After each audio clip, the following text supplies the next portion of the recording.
All right, we are live. Welcome. I figured I'd Johnny. try this new thing called Hanging with Johnny.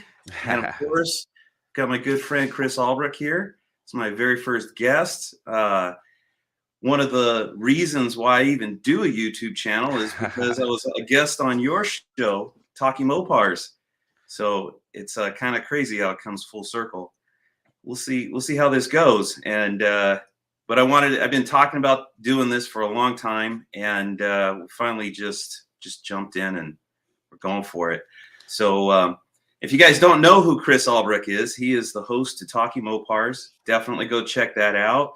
He's on YouTube now, sort of, right? You've been a little throwing bit. stuff in there, and then you're all over Facebook for sure, Yeah. and also on Instagram. So Yeah. what I wanted to talk to you about is, not the stuff that most people are going to talk to you about, your podcasts, Sure.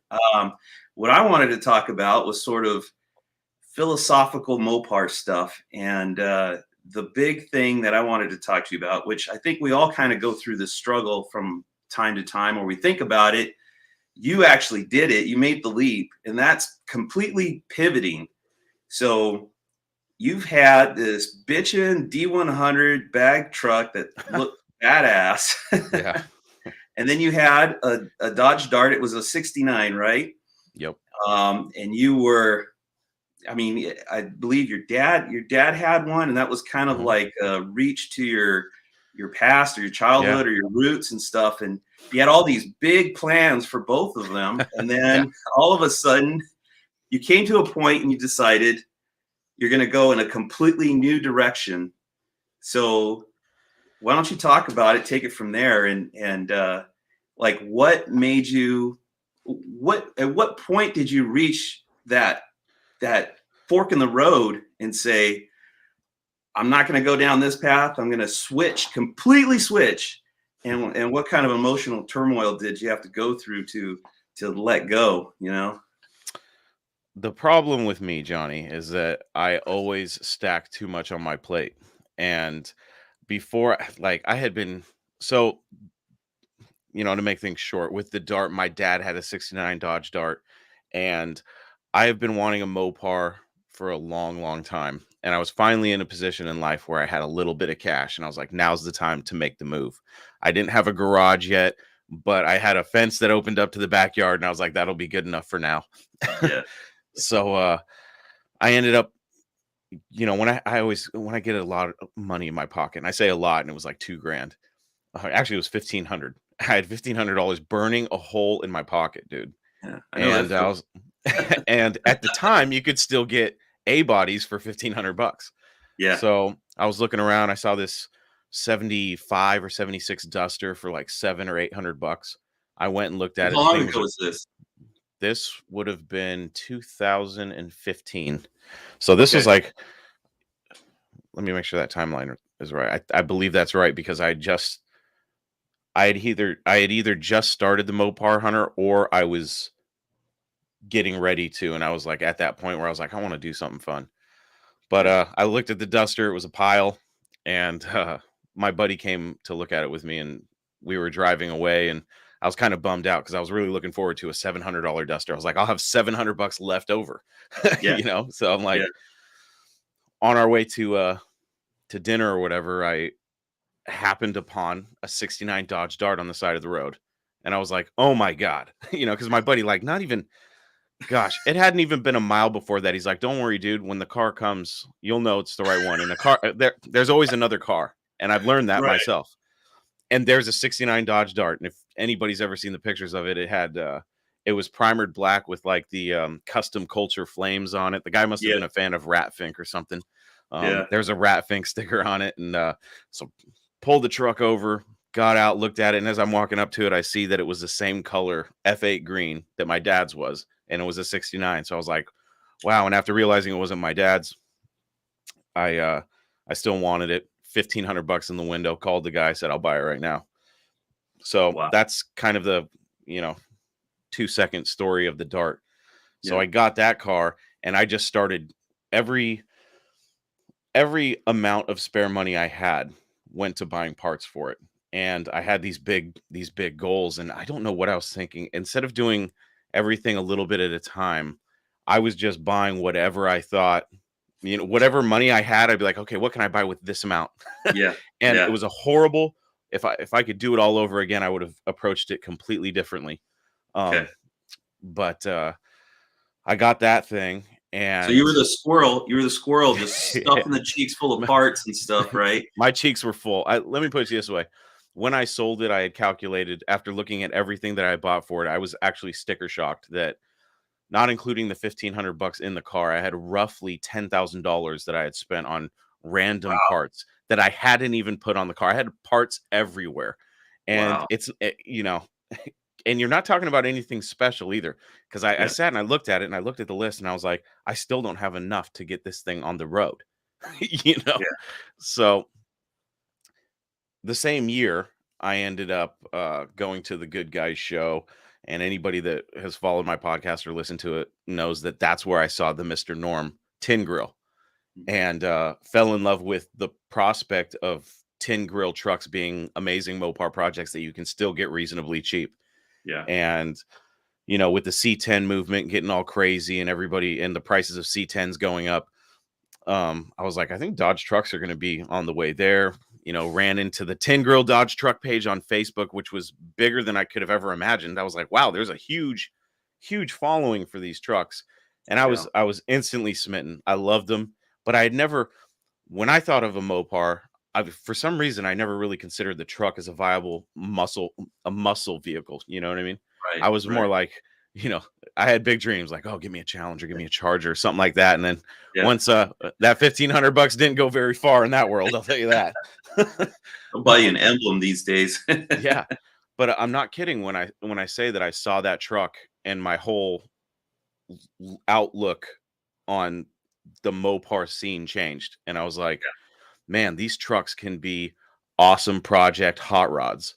Yeah. And it was that truck was the first tin grill that I had seen in person where I was like, wow, that's a sweet hot rod. Yeah. And come to think of it, I've seen them all over the place. I've seen them in for sale ads. I had seen them before, but I had always glanced over them because I was more interested in the cars. That truck is what sparked my interest, and I set out to find the perfect platform for a tin grill muscle truck. And that's when I still had the Dart. The problem with me is I can't just deal with one project. I have this issue, and I got to have more than just one to keep me occupied. You're not alone, because I am a multitasker to a fault.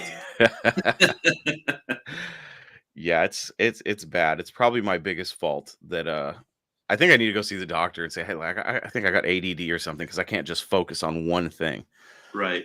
But yeah, so I set out to find a muscle truck, and I just happened across the airbagged blue truck that a lot of people in the tin grill community knew me for, because the guy who had it before me and who built it didn't have it really on the internet anywhere.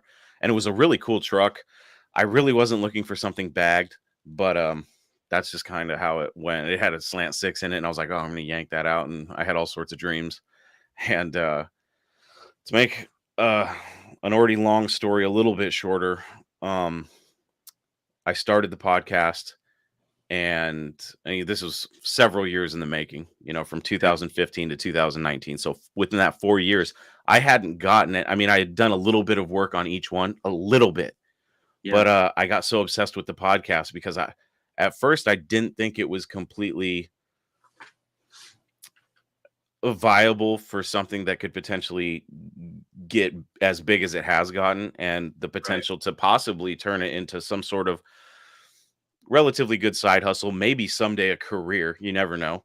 Right. But I didn't realize how much time was involved. Like I had heard, because I'm the type of guy that does a lot of research and stuff before I dive into something. Right. And I had been researching podcasts for years. I'd been listening to them for years and researching how to do one for about 2. And I wasn't prepared for what I was getting myself into. And it took every ounce of time I had, not to mention the fact that I had to fund it with other side hustle money through t-shirts and stuff, because my wife was like, you can do whatever you want, but it can't affect our family money. Right. So I'm up till 2 o'clock in the morning designing t-shirts to sell to fund this little podcast adventure. And I realized, I can also buy, parts and stuff, because the blue truck was actually funded completely off of t-shirts. Yeah. So when I realized that, I can make money doing t-shirts, when it came to the point of starting the podcast, I was like, I can fund it with the t-shirt money, because I've seen that that's a viable option to make side money. So, which is pretty awesome. I mean, doing a side hustle, owning a truck, basically, without having to pull money out of your own bank account, it's pretty freaking awesome. Yeah, insane. And that's why when I say it all the time, I'm like, look, if anybody talks about being broke and not having enough money for a project car, they're just not hustling enough. Because I mean, when I say I was staying up till 2-3 o'clock in the morning and getting up at 4 to go drive a garbage truck, because that's what I do for a living, that's no lie. And in the grand scheme of things, I probably, if you calculated it all out, I probably made like $1 an hour for every hour I put into it. But I've sold thousands of shirts to people all over the world, and that number's not an exaggeration. I've made tens of thousands of dollars. But as you know, Johnny, money can disappear quite quickly when you're messing around with cars and parts, especially Mopars. Yeah. But the podcast starts getting some traction. I'm like, oh my gosh, I have something here that has some potential. And all the while, Dodgy Ross from Down Under, he was kind of the catalyst that really got me thinking, maybe I'm doing something wrong here, because I was always talking about what I was going to do, and I wasn't really taking action, mostly because I had no time. And all my money at the time, my extra money, like the buying of parts for the Dart, stopped. And every couple of months, I'd have a few $100 that I set aside for parts. And then I'd have to decide, do I want to buy parts for the Dart or the truck? And I chose the truck because it was already running. I mean, I drove the thing home, but not safely. So I was like, all right, well, the truck is easier to get on the road. I'll get that going so I have something to cruise. And then I'll just go ham on the Dart. Well, the podcast, the more downloads I got and the more involved I got with like the creation of promotional materials and things like that. And in the beginning, I really sucked at editing episodes. There was just so much time involved in it that I eventually got to the point where I couldn't handle my projects. Yeah, I think you're fighting a 2-front war, or perhaps a 3-front war, because two vehicles and then the podcast. And I think one thing you don't see, I mean, just doing the YouTube thing, it's like I have a job, family, kid, you're trying to work on the cars as a hobby, but they are the substance of your channel, and you're trying to record and edit. So when people watch your, say, 20-minute video, it's like there is so much time behind it to get that 20 minutes that absolutely you're trying to carve that out of your normal day. It's like really, really difficult.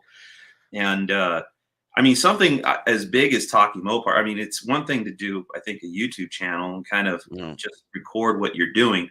It kind of doubles your time. I mean, if you imagine, like, well, I can't work on the freaking cars every single day, and I can't work on them every single weekend, So, but if you can get, say, hours in on a Saturday or something like that, it's like, well, there's another at least 4 hours that goes into, dealing with all the editing stuff that you have to put into it.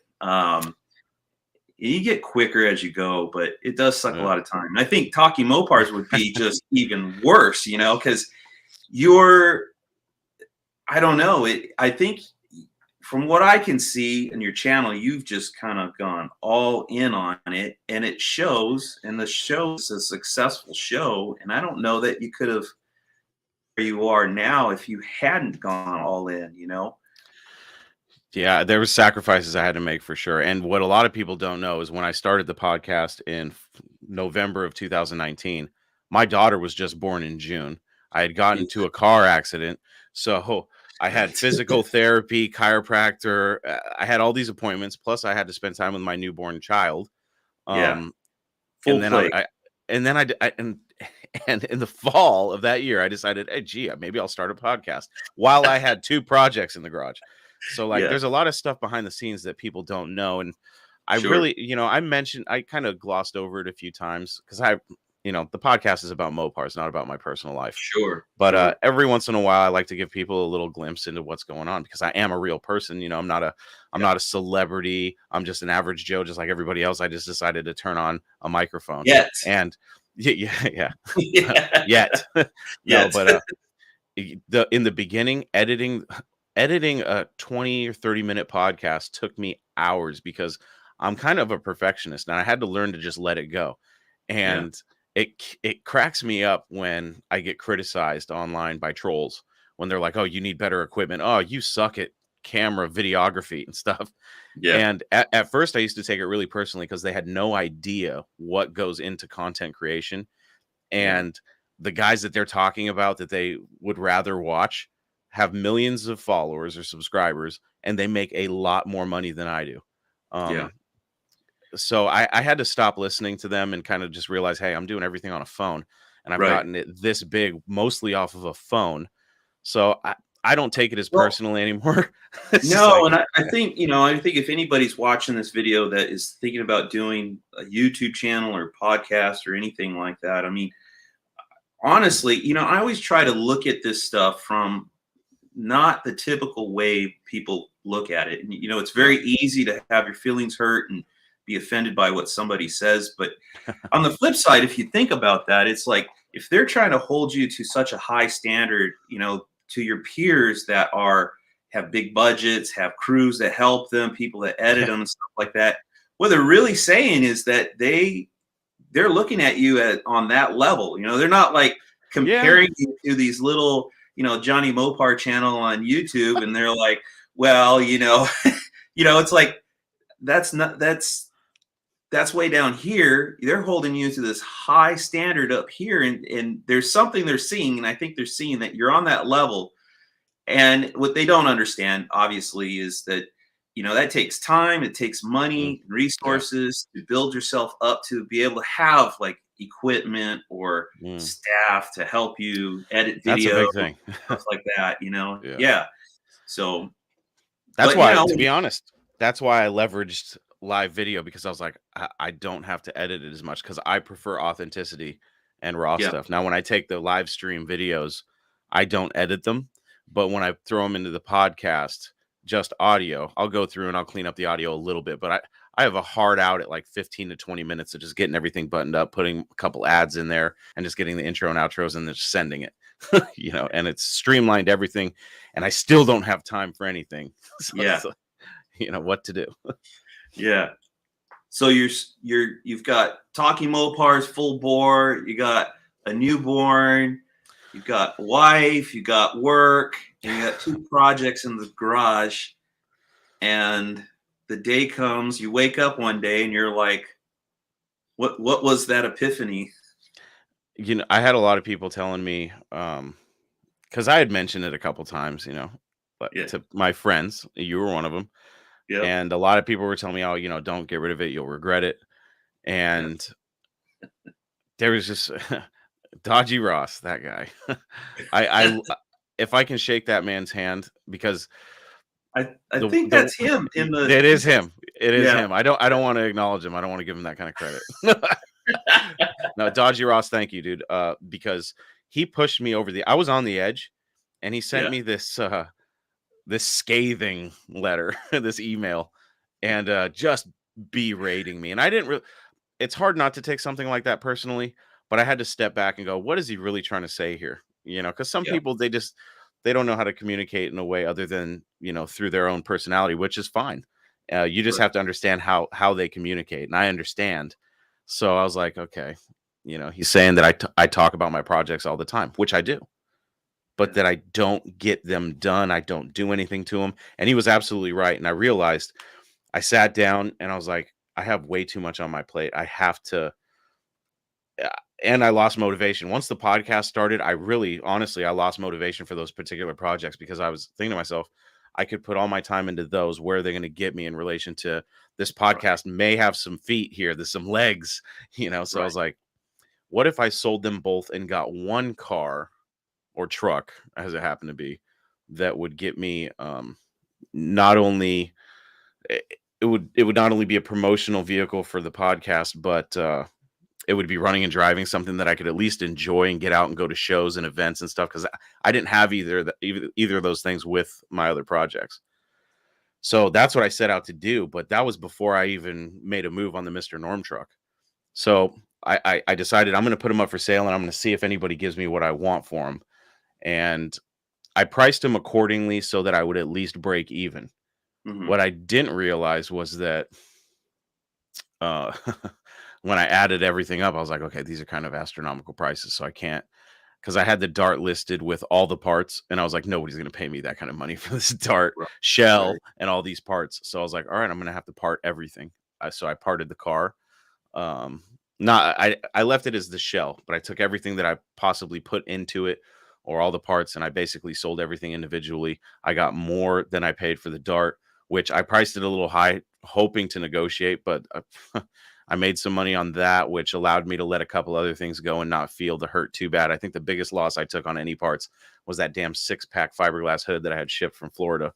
That thing cost me $1,000, and I sold it for $400. But the only reason why I let it go was I did all the math on everything, and I was like, okay, I'm still up. I'm still well in the green. Yeah. So the only thing I really came close to breaking even on was the truck.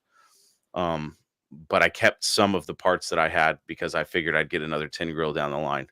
And thankfully that's what happened. But as soon as I let them go, because they both left on the same day, I realized what I had done, and I was in my garage and the fucking thing was empty. And I was like, uh-oh. I was like, oh man. I was like, prices were doing this every minute.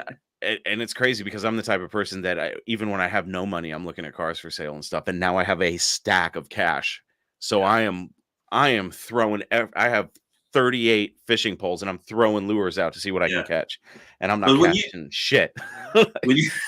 When you decided to let him go, and you're gonna completely pivot into something else, did you like have something in mind? Was it like, okay, I'm at Charger level or Challenger level, or were you just looking for something, maybe a body, but it's like finished, or like what was your thoughts? Did you have any clue, or were you completely just? I was pretty open-minded, but I knew that whatever I got, I would have to be able to improve upon in my own way. Yeah. Because I was, this is funny.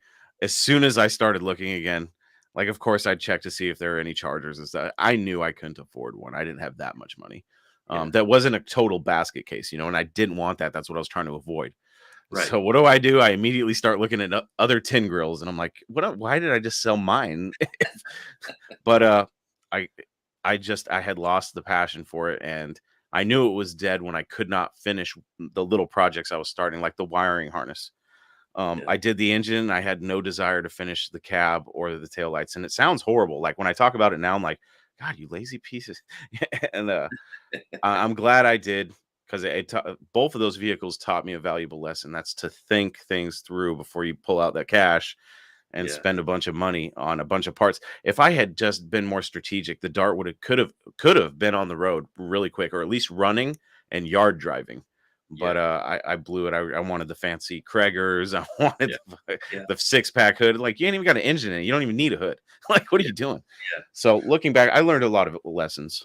I think it's a classic mistake, and I think we've all done it, because everybody's got their dream car in mind, and you want to, whatever car you end up with, you want to take it way over the top. And it is, unless you are really financially sound and you have lots of time, it could be disastrous. And we see it all the time, right? Somebody buys a car, they take it apart, and they've got like a motor built or tranny built, or rear end built, and they're getting the wheels and tires and all this stuff, and then the car gets blown into pieces. And then it's like they realize that life, balancing life in the project, it's like so difficult to do. And then after it sits for a couple of years, boom, it goes up for sale, and half the cars in baskets. It kills me to be that guy, but it was a lesson I had to learn to be ready for what was to come in the future.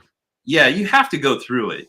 There's no, I mean, I've tried so many times of trying to convince people, because you see it happening, because you've done it.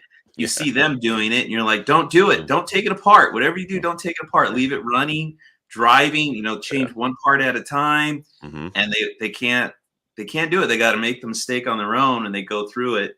And then they realize, like, man, I bought a running, driving car and I completely took it apart and it's leaving my house in baskets, but it happens.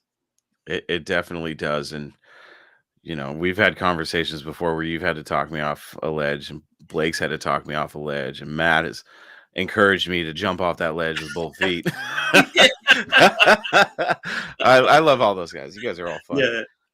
But I need those opinions because in my mind, I can go either way. You know what I mean? I can go, okay, I'm going to get a full blown project and just have another full blown project, because when I got rid of my other projects and I had the money, and then I was working a deal on another tin grill and trying to work the van that I have now into that deal.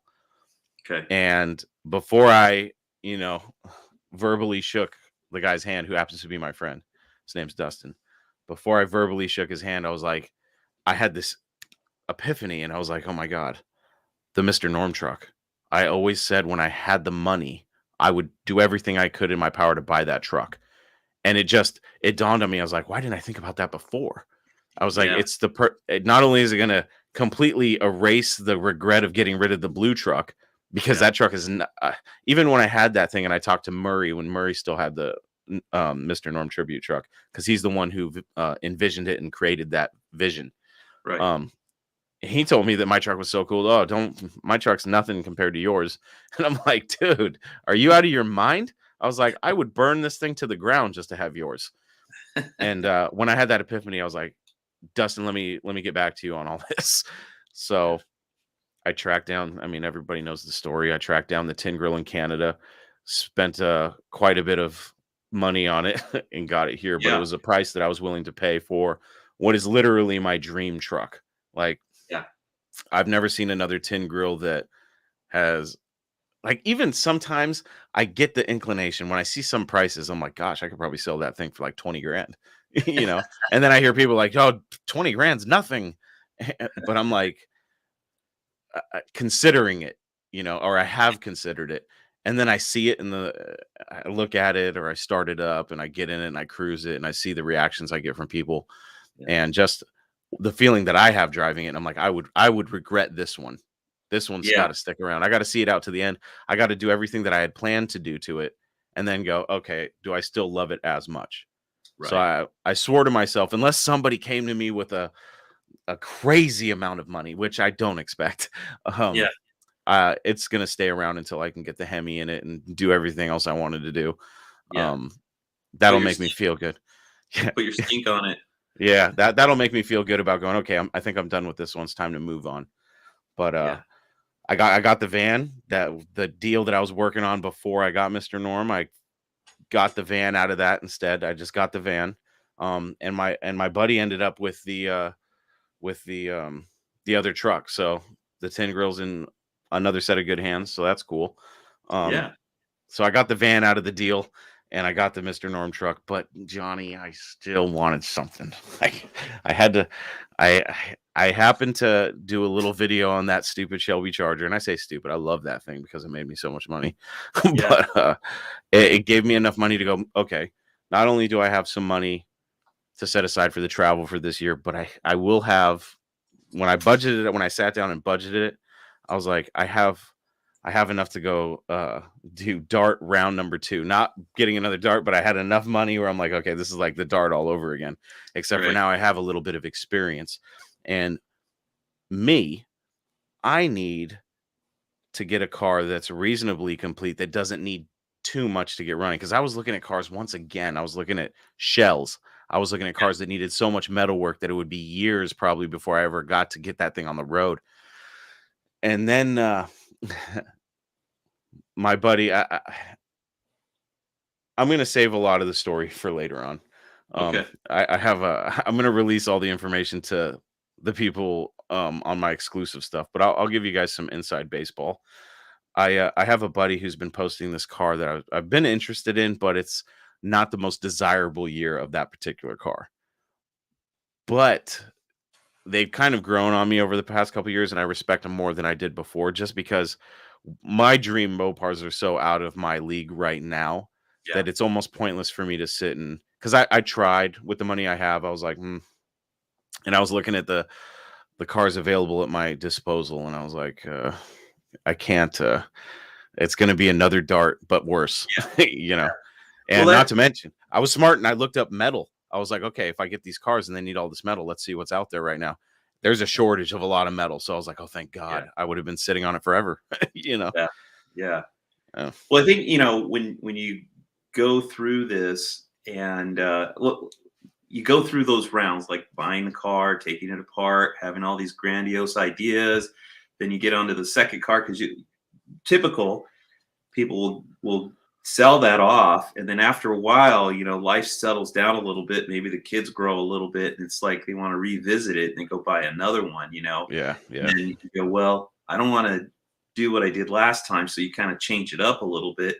And then the dilemma becomes, like, you could have, you know, if you're on a tight budget, do you buy the bitchin' car, like, let's say a 68 Charger that's completely rusted out, but it's in your budget, or do you buy like the finished A body that, you know, you can start up drive when you buy it, you know? So it's like, there's your spectrum. And those cars that, you know, back in the 90s, like a Dart Sport, for example, is one of those cars that it was like, even a two-door car was like, well, that's kind of a parts car. You kind of buy that to get the disc brakes off the front of it, and if you're lucky enough to get an 8 3/4, you buy all that, and then you put it in a cooler, earlier A body. You know, you just never really considered it.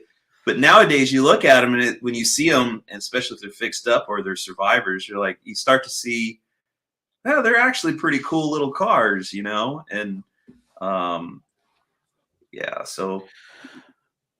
For me, I realized that what I am right now is I can tinker. So I have to be the tinkerer right now. I can't be a builder. I'm not a builder. I mean, I'll be the first to admit it. Tinkering is a lot easier for me, especially with the content I'm trying to do. And there's so many people that are building cars, and I'm not saying anything detrimental to any of them, because what they're doing clearly is working. That's not me, and I cannot pretend to be something I'm not. So if I were to buy a shell and start a YouTube series on me restoring this car, it would be a never-ending series, and it would probably take me 20 years to finish it. But that's why I came up with the premise of, I'm always saying that if you hustle hard enough, you can pretty much make an initial investment on a cheap Mopar. And, you know, some people will go against, I already see what the haters would say. Oh, well, it's not a Charger. It's not a Super B or something like that. Well, it doesn't have to be. There's people out there. This is for the people out there that are like, oh man, I see it all the time. I want to get into Mopars, but they're just too expensive. And I've said it since the beginning of the podcast. Sometimes you just have to get whatever you can get and build a motor for it, and just say, hey, I got a motor for the one that I really want down the line. So my premise for this project that I just need to hand the cash over for and go pick it up is that you can make a small initial investment. You know, if you're frugal and you wait for the right car, and you don't just jump at the first thing you see, because I had a nice little list of cars where I could have jumped on them at any time, and I really had to think about, you know, what I really wanted to do, and a couple of them slipped through my fingers because of that, but I'm glad they did. I found a car that is perfect for exactly what I'm talking about. It's reasonably complete. You know, it's banged up. It's a ratty car. We all know I love that because that's what I can afford, and I learned to love that being that guy, beater with a heater. That's me. But it's not missing so much that I feel like it's going to be years before I can even sit in the thing and hold the steering wheel, and that was really important to me. So the premise is, you can throw a couple grand at a car as an initial investment, and then with that initial investment, I lost Jonny on his own show. What's happening here, folks? I'm going to keep going. I think we're still live. Jonny will be back in a minute, I assume. So he just messaged me. Let's see what Jonny said. Technical difficulties, folks. I deal with this all the time. Don't worry, Johnny. If you are listening to this, I will keep the crowd entertained. So while Johnny's getting back on here, the premise of this project is you can take an initial investment and, whatever you can afford and have some fun with it. But in addition to not only having fun with that said vehicle, whatever it may be, maybe fun to you is doing a bunch of metal work on a car.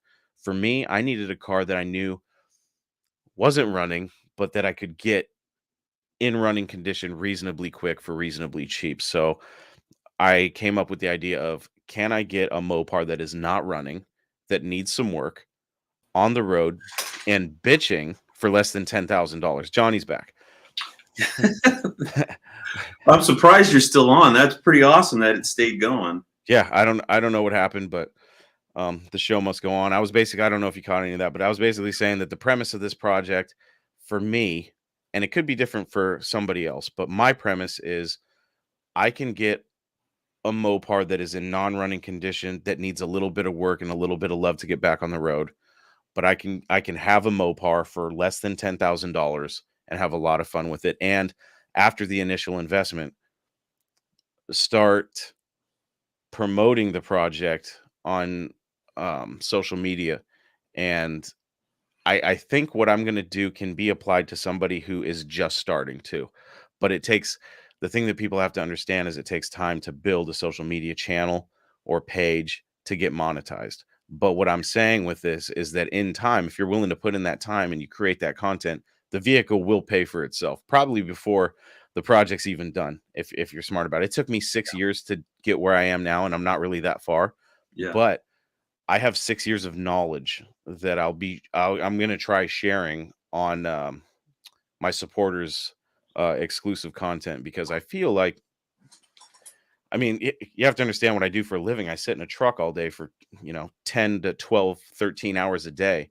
And for 2 straight years, I was listening to nothing but podcasts on how to podcast, how to market, Right. small business, stuff like that, social media marketing. Yeah. And I feel I have I basically got a college while getting paid. Oh yeah. Just listening to a podcast. Absolutely. So now that's why I'm always saying, if you can just come up with the initial investment money, you can get this car to pay for itself if you're creative with it. So I'm going to show people what they need to do to get up and running and the strategies it takes to actually get monetized, because I've done it. I can now say I've made thousands of dollars on social media, and that's not even on YouTube. That's just on Facebook.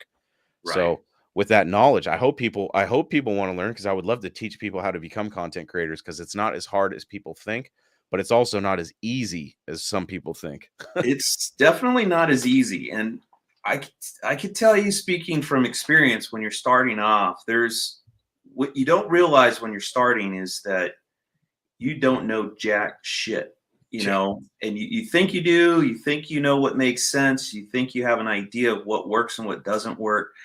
And honestly, I've been doing it for about 1.5 years now. And when I go, it's funny because I'll scroll back through my old videos, right? And say a year ago, even a year ago, even 6 months ago, I look at the videos from 6 months ago and I'm like, oh my God, those are horrible. You learn so much and you don't realize it. Because in my head, when I think back to, say, a year ago, I feel like all the videos back then are sort of the same quality as they are now. And by no means am I saying my videos are really good quality. I'm still learning a lot, but in comparison, relatively speaking, they are leaps and bounds better than videos from 6 months ago. Sure. And so you got to really stay at it. And I think it helps. I do watch a lot of YouTube videos on how to do a YouTube channel and stuff like that. Yeah, I haven't found anything. There might be, but I haven't found anything or come across anything that's automotive related, and then a lot of those, I'll tell you that. You haven't come across that yet, but yeah, we're going to be working on something. Yeah. Well, and I think,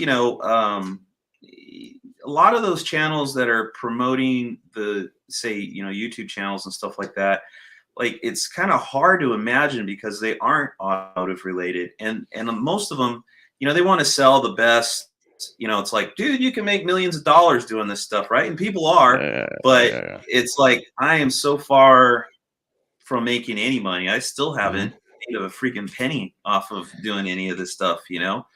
I'm still negative. Like, I had some shirts made and I sold a few shirts, but I haven't really tried. And trying to have your own shirts made and then ship them out is just a big pain in the ass. And they're so expensive, and shipping is so expensive.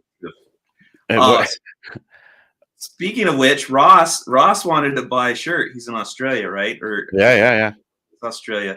Yeah. And I've been having a hard time because I've been working a lot of overtime at work. There's just shit hitting the fan. So I can't get to the post office until, you know, when I get home, they're closed. Tell me about it. Finally get over there. And I'm like, all right, here's the box, got a shirt in it. Let's weigh it. What's it going to cost? You know, she goes, well, I go, it's going to Australia. And she goes, oh, well, you have to ship, what was it, Express or something like that? Like, you got to go through customs and all that shit. Well, whatever it was, it's like Australia's got the lockdown on shipping. Like, there's no, you have to use Express. And I go, okay. I go, that's fine. Oh, how much is that? $75. And I'm like, yep. Okay, it doesn't make sense to buy a $29 shirt and spend $75 shipping it. You know, it's like, God, it is. I thought it was expensive shipping in the US. Oh yeah. Trust me, there's been times where I do the giveaways for the supporters of the podcast, you know, and there's been months where I've been sitting there and I've been like, you know, I'm in a good mood right now. You know what? I'm going to do I'm giving away 2 things when I had something set aside for the following month. Yeah. And then as I start spinning in my head, you know, I'm happy to give stuff away. And then I'm looking at some of the people and I'm like, oh my God, some of these people are out of the country. And I know how much it costs to ship because I've been screwed on that before. Yeah. I hit a couple where I was like, oh my God, this is going to kill me. And there was no problem. I was in the red for that month. Yeah. So, and I'm learning. And that the fun thing about it is, and even with the t-shirt stuff, like the 2 years of learning about podcasting, that doesn't include the years I learned the tips and tricks of creating merchandise and marketing it to create the sales that create evergreens. There's so much involved in it that I feel, and you know, when I was consuming the content of how to start podcasts and all that stuff, you do have to wade through the BS because there are a lot of people that realize when they get into it, they go, oh, the money to be made in this is teaching people how to do it. And if they've made a significant amount of money, then why would they go through the backbreaking work of creating the content to make little money when they can go, hey, I can teach you how to do this. And everybody wants to learn how to make that, because you throw big numbers out there and people are, you know, they're seeing things like, oh my God, I can make that much money. That's why mine, it's going to be realistic. It's affordable AF. And if you really want to be an automotive content creator, I'm going to do my best to show you how I did it, how you can do it better. And it will definitely end up being some sort of video / podcast form where I interview automotive content creators that have done the same thing on a grander scale, because I want to know the tips and tricks that got them where they are, because nobody's doing that. So if anybody wants to go out there and try to do it right now, you're going to be stealing my idea. And I said it here. I said it here first.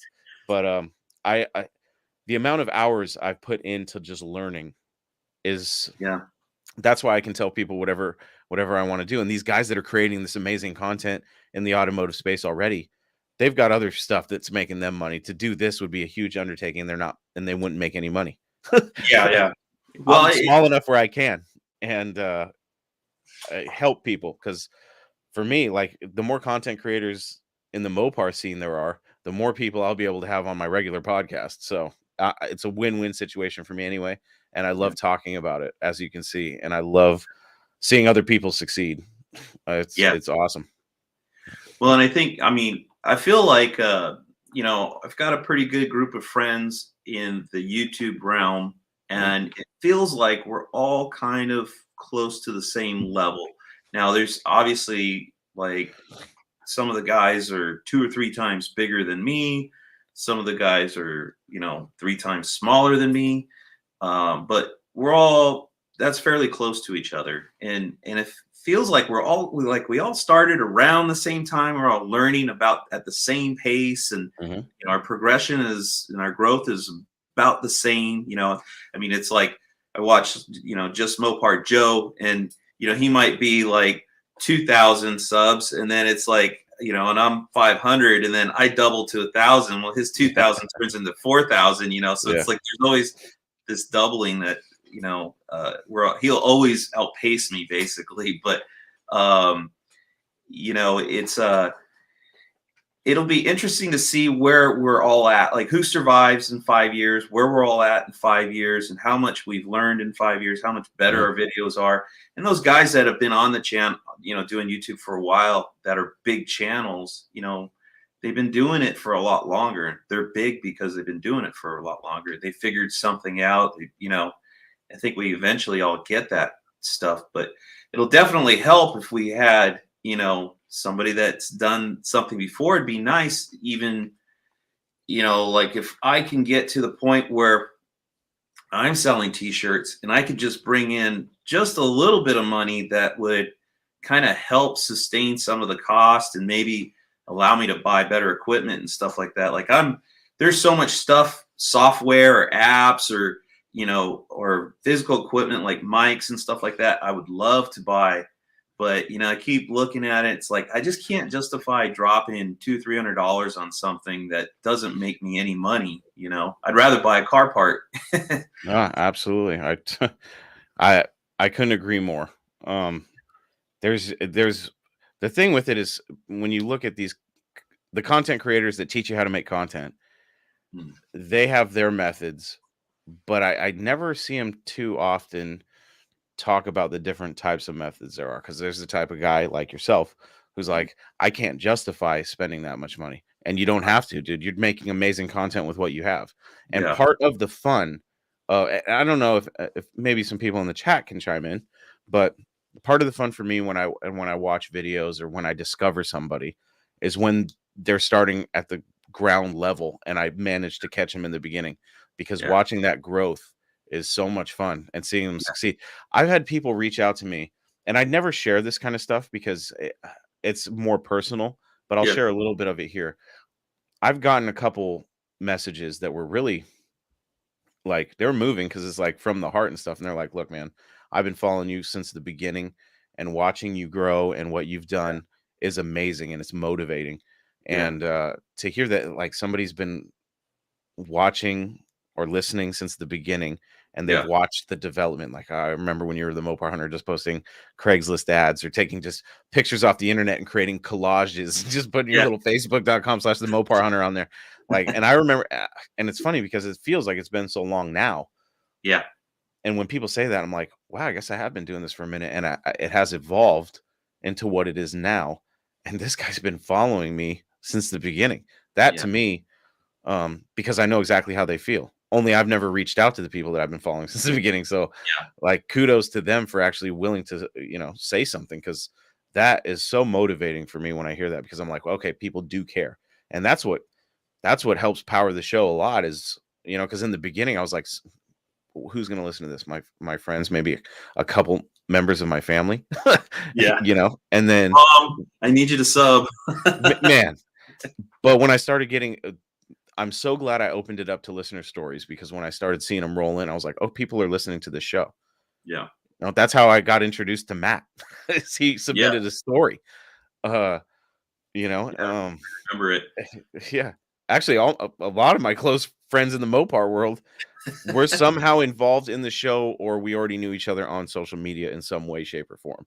Yeah. So when I first heard about Blake, it was on the Muscle Car Place. When I heard his voice, because I knew about DIY Hemi and I had been listening to Rob, but when Blake's episode came on, I was like, oh, I got to hear what this guy, because I see the website and I'm like, this guy knows his stuff. And then I listened to the episode. I'm like, okay, this guy's really smart. Yeah. And at that point, I was poaching on Rob. I was like, I need to get that guy on my show, Muscle Car Place. He needs to come on Talking Mopars. You know what I mean?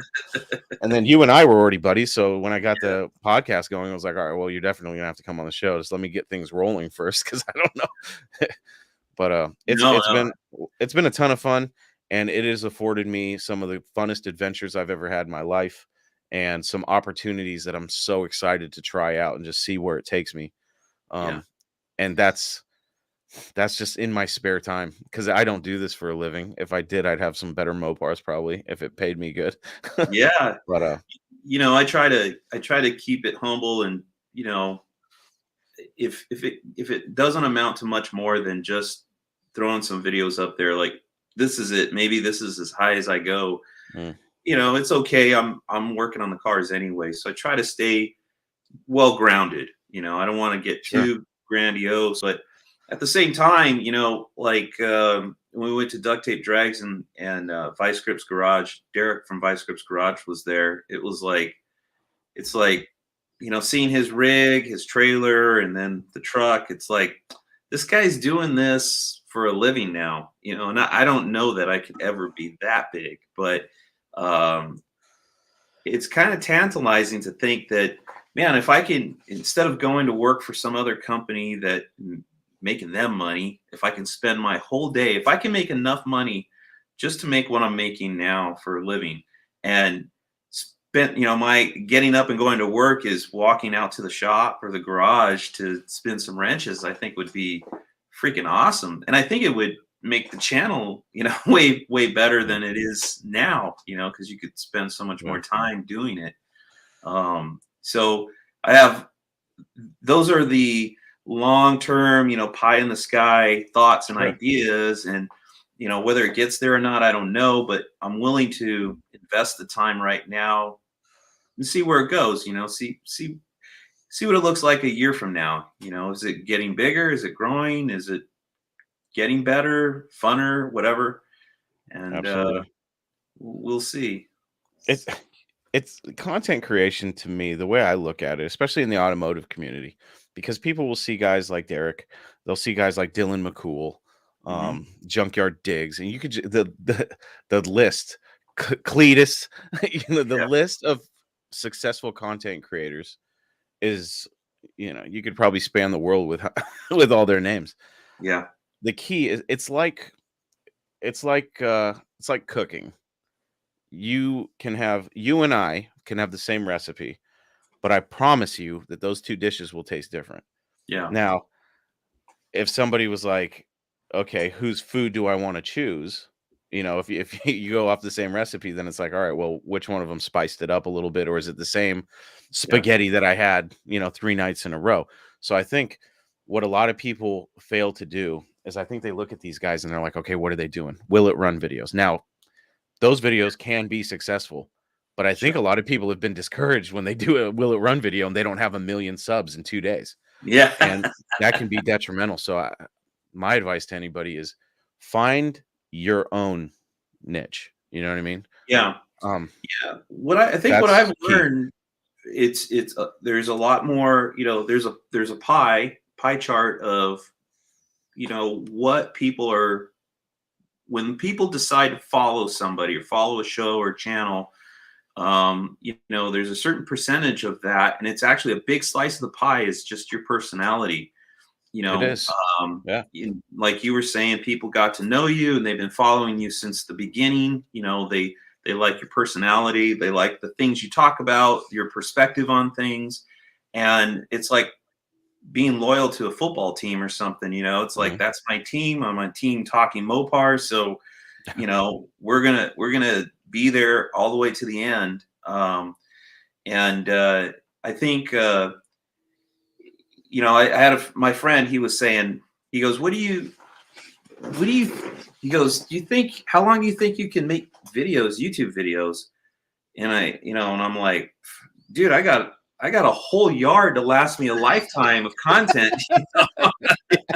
Yeah. And he goes, yeah, but he's like, okay, if you're rebuilding a front suspension on a car, he's like, it's the same thing. It's the same. You did one on a 72 Charger. You do another one on a 68 Charger. They're the exact same suspension. It's like, how many times can you do that and have people watch it? And I'm like, I think people will keep watching it because I think, it's not.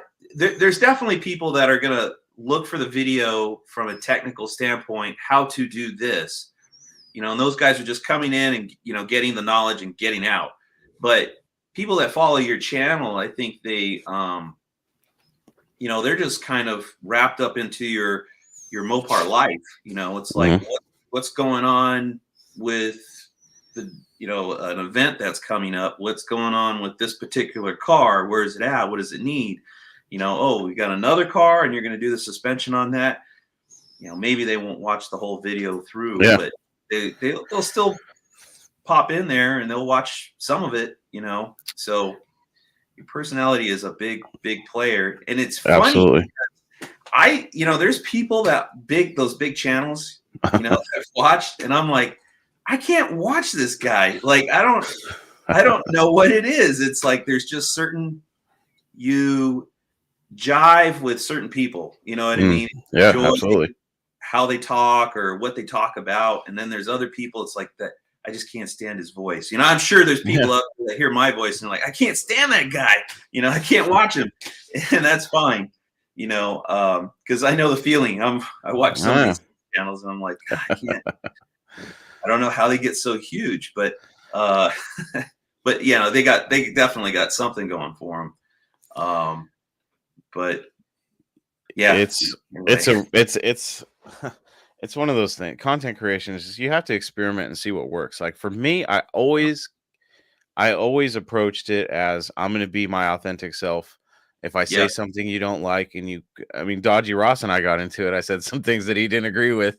And I said, hey, this is me, dude. Yeah. This is me. And Dodgy Ross, I love you, buddy. Remember, you said you would stop listening. You're still here, dude. I see you here. And I'm still saying the same shit. Because I think, when somebody gets a chance to know you and they understand who you are, that's why, like I said, authenticity was so important to me, because I didn't want to play a character. I didn't want to be anybody that I wasn't, because I wanted people to like me for who I am.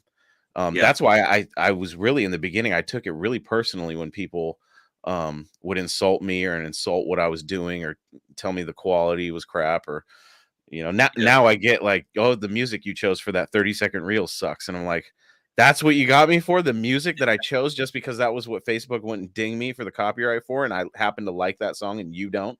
Like, that kind of stuff is so trivial to me. Now I just answer them just to have fun. Like, I troll them back because I find it to be funny now.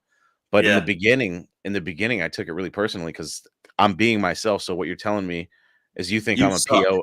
You're telling me I suck and I'm a POS. And I'm thinking to myself, not too many people in my life that I've run across could say that about me. I don't have very many enemies, and usually it's a misunderstanding. Yeah, I'm a pretty easygoing, chill dude, right? Who likes to have a good time. And when people insult me, it's just like, if you knew me, I don't think you would say those things. And I think like, it's just, the internet gives people a way to just hate. But well, I think part of the problem with this whole interface is that, they're getting huge insight into your life, and they're like sitting at the dinner table with you and your family. You can't physically see them, but they see themselves sitting there with you. And so they're like your brother or your sister or brother-in-law. They feel obliged, or, like it's okay to say, hey, brother-in-law, your freaking song you played on that video sucked ass, and you don't even know who the hell these people are. You don't know the name, you don't know the face or whatever, so it's kind of weird, because from the, being on the other end of the fence, it's like, I can see it and feel it. I don't try to approach people that are, say, famous, like, hey, dude, like, hey, Freiberger, what's up, buddy? Like, you'd be like, what the hell? Like, do I know you? I met you a couple times or whatever.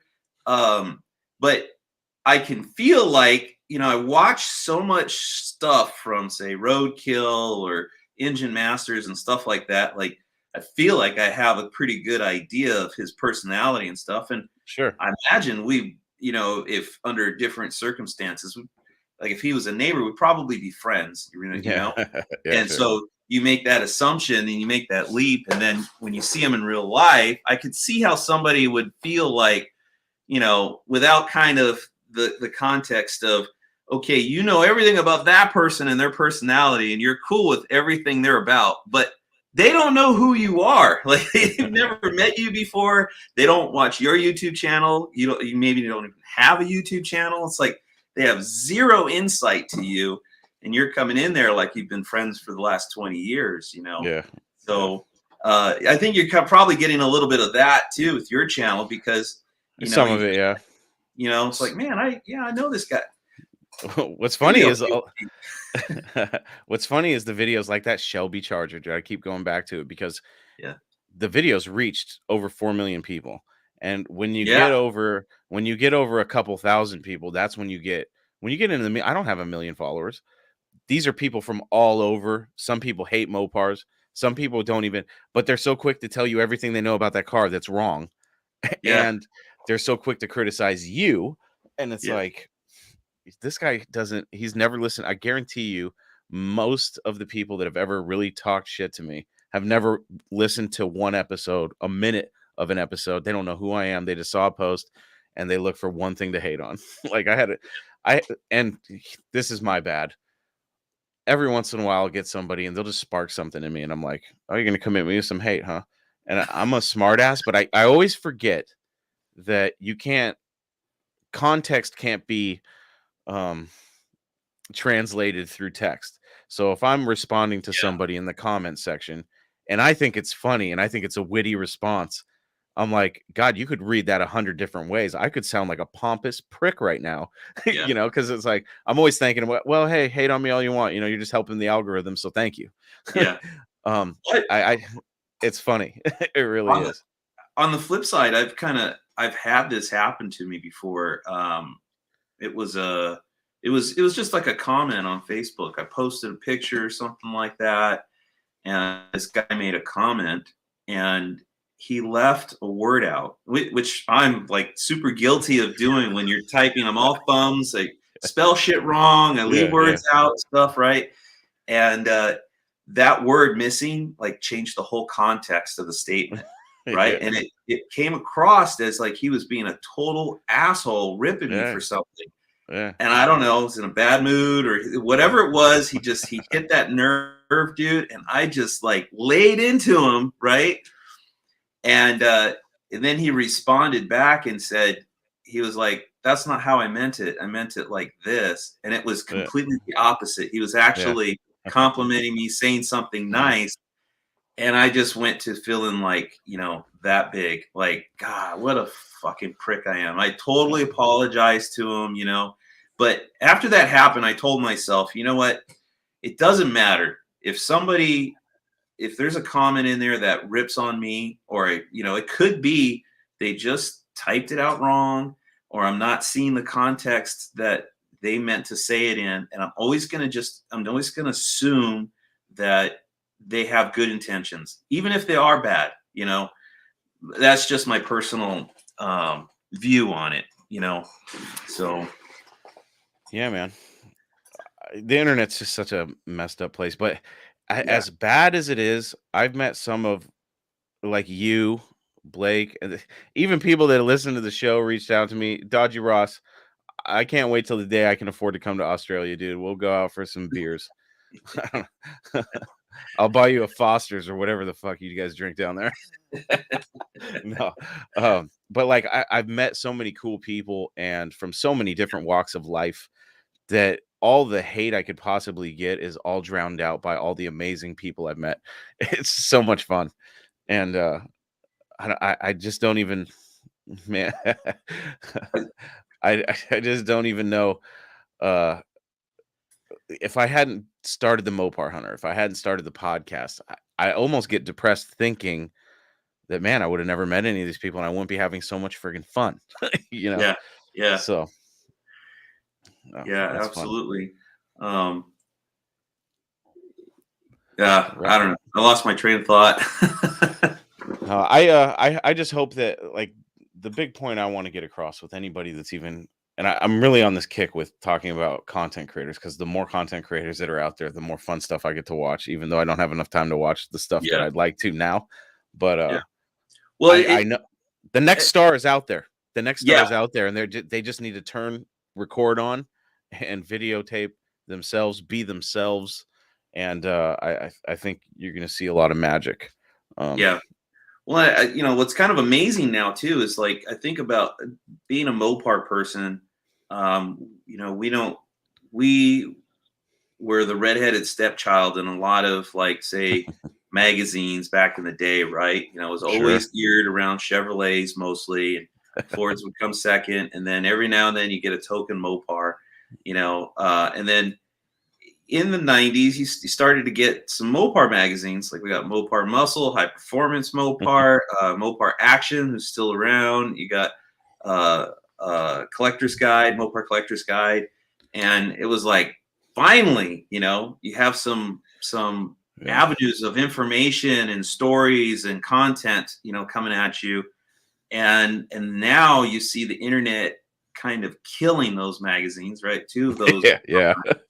And but then it's kind of exploded as well, because now you don't have to rely on one avenue like a particular magazine for your information. You can go across YouTube or Facebook and just get tons of it from so many different avenues. And if you're into a particular thing, like say your thing is 69 Dodge Darts, it's like you could probably find 20 guys building a 69 Dodge Dart and follow all 20 of them, and you don't have to waste your time not only not looking at Chevys or Fords, but not looking at V bodies or E bodies or trucks or anything. It's just very specific.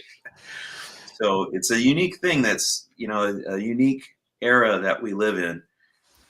Yeah, definitely.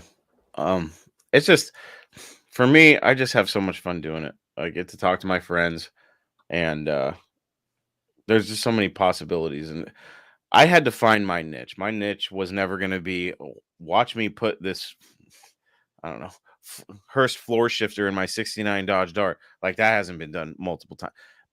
You have to be, for me, could I follow the same? Because I'm not saying don't go out and do the Will It Run videos, because those are fun. Somebody in the chat said, they're fun. And they are fun. They're fun as hell. And I understand the appeal, but that doesn't mean that you can't, stray away from that and do something even more unique. Take a risk. And that's kind of the approach that I wanted to take with this next project, because there was a couple Mopars that I was looking at that wouldn't give me that, uniqueness. Right. I want to be able to type in what it's all strategic. I try to be as strategic as possible with a lot of the stuff I do. And this next car is pretty strategic, and it kind of just fell out of the blue. And I knew the first time I saw it, I was like, that's going to be a problem, just because I never looked at this particular car, that model year, and said, oh, I want to get one of those. But the more I looked at this particular one, because it was a friend of mine and he's always posting it, like, I want to trade this off or sell this off. I was like, this car is going to be a problem, because I kept looking at it and I'm like, why am I looking at this thing? And it just so happened that it was, after thinking about it and reaching out to him and secretly hoping he didn't reach back or told me a price that I didn't want to pay for that particular car. Yeah. Once we got the conversation going and I got a closer look at it, I was like, this is actually the perfect car for what I'm trying to do. And the more and more I think about the project and what it's going to be, because it's not going to take very much. The idea is a fun Mopar to beat on for less than $10,000, and then working to get it to pay for itself and documenting that whole process, while at the same time teaching people how they can do it themselves. I think is going to be a fun, unique way to do what I like to do, and that's tell people how I did it and to tell them how they can do it better. And I haven't seen anything like that on YouTube yet, so the idea of trying to do something a little bit different with a little different premise, I think, will be fun. And it could be a failure. It could fall on its face, but we'll see what happens. Yeah, it could be, but I think the upside is definitely there. And I think, like if we were having this conversation in the 90s, I don't think you would, like, if your premise is, you're trying to get an entry into the hobby as affordable and as cheap as possible and still have fun with it. Well, shit, in the 90s, you could do that all day long. Like, that's not even worthy of a conversation, because it's like, you could pick up a 69 Charger for $500 if, needs work and all that kind of stuff. But it was very attainable back then. Yeah. Now, I mean, like, I feel sorry for the generations that are just kind of, coming into adulthood, and, say somebody that's in their younger 20s or so. It's like, dude, I mean, I know what I made in my 20s, and it wasn't very much money, but I was still dragging home Chargers, and now there's just no way you can have a modest income and drag multiple of those cars home. If you really got, budgeted and saved your money, you might be able to pull off one. But it's a different era. It's totally different. So how do you do it? How do you get in? And I think it has a lot more meaning today than it did back then. Absolutely. That's what's the fun thing about this project for me is going to be, encouraging people, hey, this is how it's done. Because I'm not going to include all my other revenue from other sources. I'm only going to show the revenue that I make on videos of this particular car, because it's simple to get monetized, but you have to be strategic about it. I'll tell them how I got the strategies I used to get to the level I needed to be be able to monetize my content, and realistically how much I make. Like, with that Shelby Charger video, it reached 4 million people. And I don't think publicly I've laid out how much I make per view, but it's per 1,000 views, I believe, was 0.001 cents. And at first you're like, shit, that's nothing. And it is nothing if you only get 1,000 views. Yeah. But bust out a calculator right now and times 0.001 cent by 4 million, and that changes the game. And that's what made me realize, okay, so the strategy worked, because that car is a little cash cow. I really, if it wasn't for this other one, I'd probably buy that one out of principle. But it just blows my mind. Oh yeah, speaking of which, I got to look at another video, because I said I got to make sure it's not the video, because when I was in Georgia, I said if this video hits 1 million, it's 1 million, then I will buy this Roadrunner right here. And I was glancing through, and one of the videos hit 1 million, and I was like, oh shit, I got to look at that. I don't think it's the one, but I have to double check, and I that's going to be a costly put my foot in my own mouth, but we'll make it. It would be, yeah, it would be real cool. But this is going to be a lot of fun, because I hope that the difference between this video and another, hey, I just got this project car video, is that, oh, maybe this guy can teach me something, because I want to, build a channel, or, because anything that I share will be able to be applied to any of these content platforms that allow you to make money, because it's just about getting people to your channel. And sometimes you have to be guerrilla about it. I was, people are like so against spam and stuff, but if I see somebody posting something about their channel on Facebook, I don't consider that as spammy as, say, clearly somebody who has a fake profile that's promoting a really shitty t-shirt and saying, if you want t-shirt, PM me in comment. It's like, okay, that's scammy. That kind of killed my guerrilla marketing of my t-shirts, but thankfully I'm trusted on a couple different platforms where they don't boot me out as quick as they'd boot somebody else out. But if I see an interesting person post, hey, come follow me on YouTube, or here's some pictures of my car, here's a little bit of the story, if you want to know more, here's my channel, I don't consider that spam at all. And I think those Facebook group moderators need to understand the difference between spam and, I see a lot of, oh, to get into this group, no self-promotion. Get the fuck out of here, man. Really? Yeah. You don't want somebody to say, hey, come check out my badass car that I'm really proud of on YouTube. Yeah. What's in it for you for them to stay on your group? You know what I mean? Unless you're making money. I don't know. I find that to be really selfish and really controlling. I understand they want to keep the BS out, but there's ways to do that, So those types of groups, I don't even bother posting my stuff in it, because I really don't need to now. But for somebody Yeah. just starting out, just trying to get their name out there, they're going to have to be a little bit more strategic about it. And I'll give them some ideas of what I would do if I was starting today, because I was Yeah. really on the tail end of before Facebook said, hey, you got to pay us to get any type of followers. That's what sucks. Yeah. I thankfully I got in just before, and a lot of the content that I was posting, one of the big keys, folks, and I'll give you this little piece of advice right now, is, obviously you're not going to be monetized right away. Your goal is to get as many people to your page or your site or your channel as possible. So you have to chum the water. That's my favorite saying, is chumming the water. You got to Yeah. get those sharks to the boat. And Well, there's it's there's kind of, there's ways to do it. yeah, it's kind of interesting because well, there's things that I like and dislike in watching other channels and stuff, right? Hmm.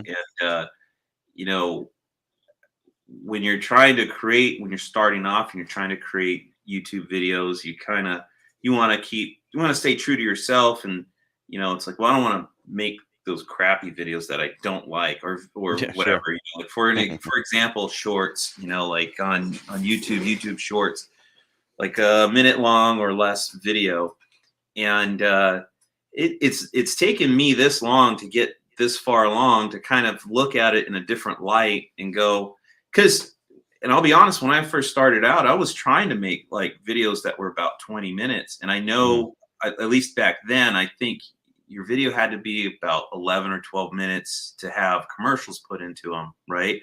So you wanted to have it at least that long.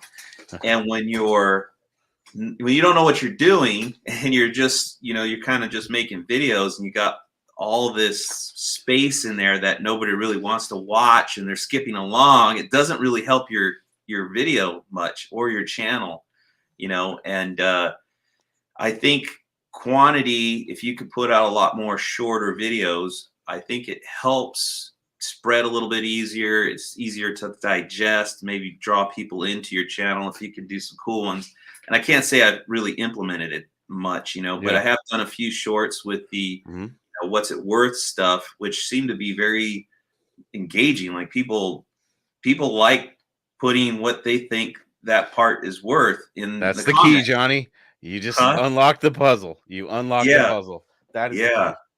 So, and I just got to do some more shorts that are more cool, like cool stuff, Yeah. fun stuff, and then because I think those will really start drawing people in, Yeah. but, and you can't look at every video as like, well, I got to make it 20 minutes, and some channels, it's like they're making half an hour long videos. You could probably get away with that once you know what you're doing and you have a following. Like, if you really have something, people will watch longer videos. But when you're starting off, it's like, dude, I think you're hurting yourself. You have an hour-long Yeah. video and you got a bunch of blank space in there, and it's just kind of, when I watch some of those long videos, it's like, really, dude? Like, I just watched like 3 minutes of you sanding or turning a wrench, or doing something where it's like, you could have high sped that for me. You know what Yeah. I Yeah. mean? Yeah. I don't need to Yeah. see it in normal play, or you could have skipped some of this stuff. So I've been I'm starting to try to look at it more from the viewer standpoint. Like, Hmm. if I was watching my own video, would I want to sit here and watch this wrench spin, for that long? It's like, no, I wouldn't. I've recorded some things where I'm like, God, what were you thinking? But again, it's all an experiment. You're not going to be perfect to get. And No. there's a lot of people out there like me, because I was this guy. That's why it took me 2 years to start my podcast, because I was Mister, I need to learn everything about it before I even try to start it, because that way I feel like I, I I don't feel like I'm heading out to the war zone with my gun and my ammo, and I'm trying Yeah. to stuff the shit while I'm going to war. I Yeah. feel like I'm in the bunker just loading all my shit and getting Yeah. ready to hit the battlefield, and I'll be ready, just guns blazing. Yeah. But like, if I could go back and give myself advice, it would be, hey man, just experiment. You don't have anybody following you right now anyway. And if Yeah. Yeah. people talk shit, chances are in the very beginning, it's gonna be probably um take that as advice, unless it's clearly hate, you know. But Yeah. I remember one of the first things I got that was a criticism, and I didn't take it personally at all, because everything I did on the podcast was self-taught, including the sound engineering stuff and the production. So when I had some guys in a different country, I think it was, if you guys are ever listening to this, I'm sorry, I think it was Norway. Somebody in another country said, "Hey man, love the podcast. Here's the problem. Your music, when it starts, blows my ears out in the headphones." Dude. And I was like, gosh, it never occurred to me to listen to it like a regular person would, because I got my studio monitors and I turn everything down a little bit and I know where to set the levels. And this was all self-taught. And I didn't realize that, oh yeah, I should probably turn down that music, because when it hit so much higher than all my vocals. I was like, oh no. And man, that was an eye-opener, but that was super helpful. Yeah, it is. I love that. I got the exact same criticism, and it was right when I started to put music on the videos, you know, and what I didn't notice is when you're sitting there editing on your phone and you're putting the music on and you're talking or whatever, playing it on the app, it doesn't sound so bad. But then when I got that criticism, I went back to the last video that he made that comment on. I listened to it, and yeah, sure enough, man, as soon as it got to the music, it spiked so high. Yep. He was like, I had to crank it way down, like off, while the rookie music moves. Yeah, total rooks doing it. Yeah, that's it. But that's how you learn, is just doing it. And like I will say this quote to the end of time, because it's so true and it resonates with me. And that's that you don't have to be great to start, but you have to start to eventually be great. And, absolutely. I think that's very, very good advice. Garrett's in this chat. Garrett, what's your channel? Let's blow you up a little bit and get you some love out there. I'd like to see what you're working on. Share your channel in the chat. But the fun thing for me that I've learned, you know, if you set aside all the car stuff, is the experimentation and seeing what works and what doesn't. I don't know. I just get this little rush from doing it. If I see something that fails, it just motivates me to go out there and try something else. And when something hits, I have to sit there and go, okay, why did this hit? And the thing that kills me is that sometimes I have to be a jerk about it. Like with the Shelby Charger, I put a song on it that I knew a lot of people wouldn't like. I also was talking during the video and I didn't like what I said. So I was like, I got to put music over this. That'll probably, you know, I know my audience probably wouldn't like this music, but you know, I like the music and I think it would be funny to see what they say about that. And then when I reviewed it before I played it or before I posted it, I was like, you can barely hear me talking. And this is going to sound like such a jerk move, but I was listening to my phone and I was like, shit, I got to play it again. And I'm listening and I'm like, holy shit. If they want to hear what I'm saying, they're going to have to keep playing it. And I felt like, oh God. But I was like, it's too much work to go back and start all over again. And I was like, you know what? Let's see what happens. And that thing blew up to 4 million. And I still get people going on all the other ones, that any type of rap music that I put on there. You don't think that I know that these guys aren't going to like that shit, but guess what? They're going to comment your music sucks. And guess what? That triggers the algorithms. And that's just an experiment. I'm not going to do that every time. I don't go out there creating videos to, you know, mess with people. Yeah. But it is funny when I do something like that and it works.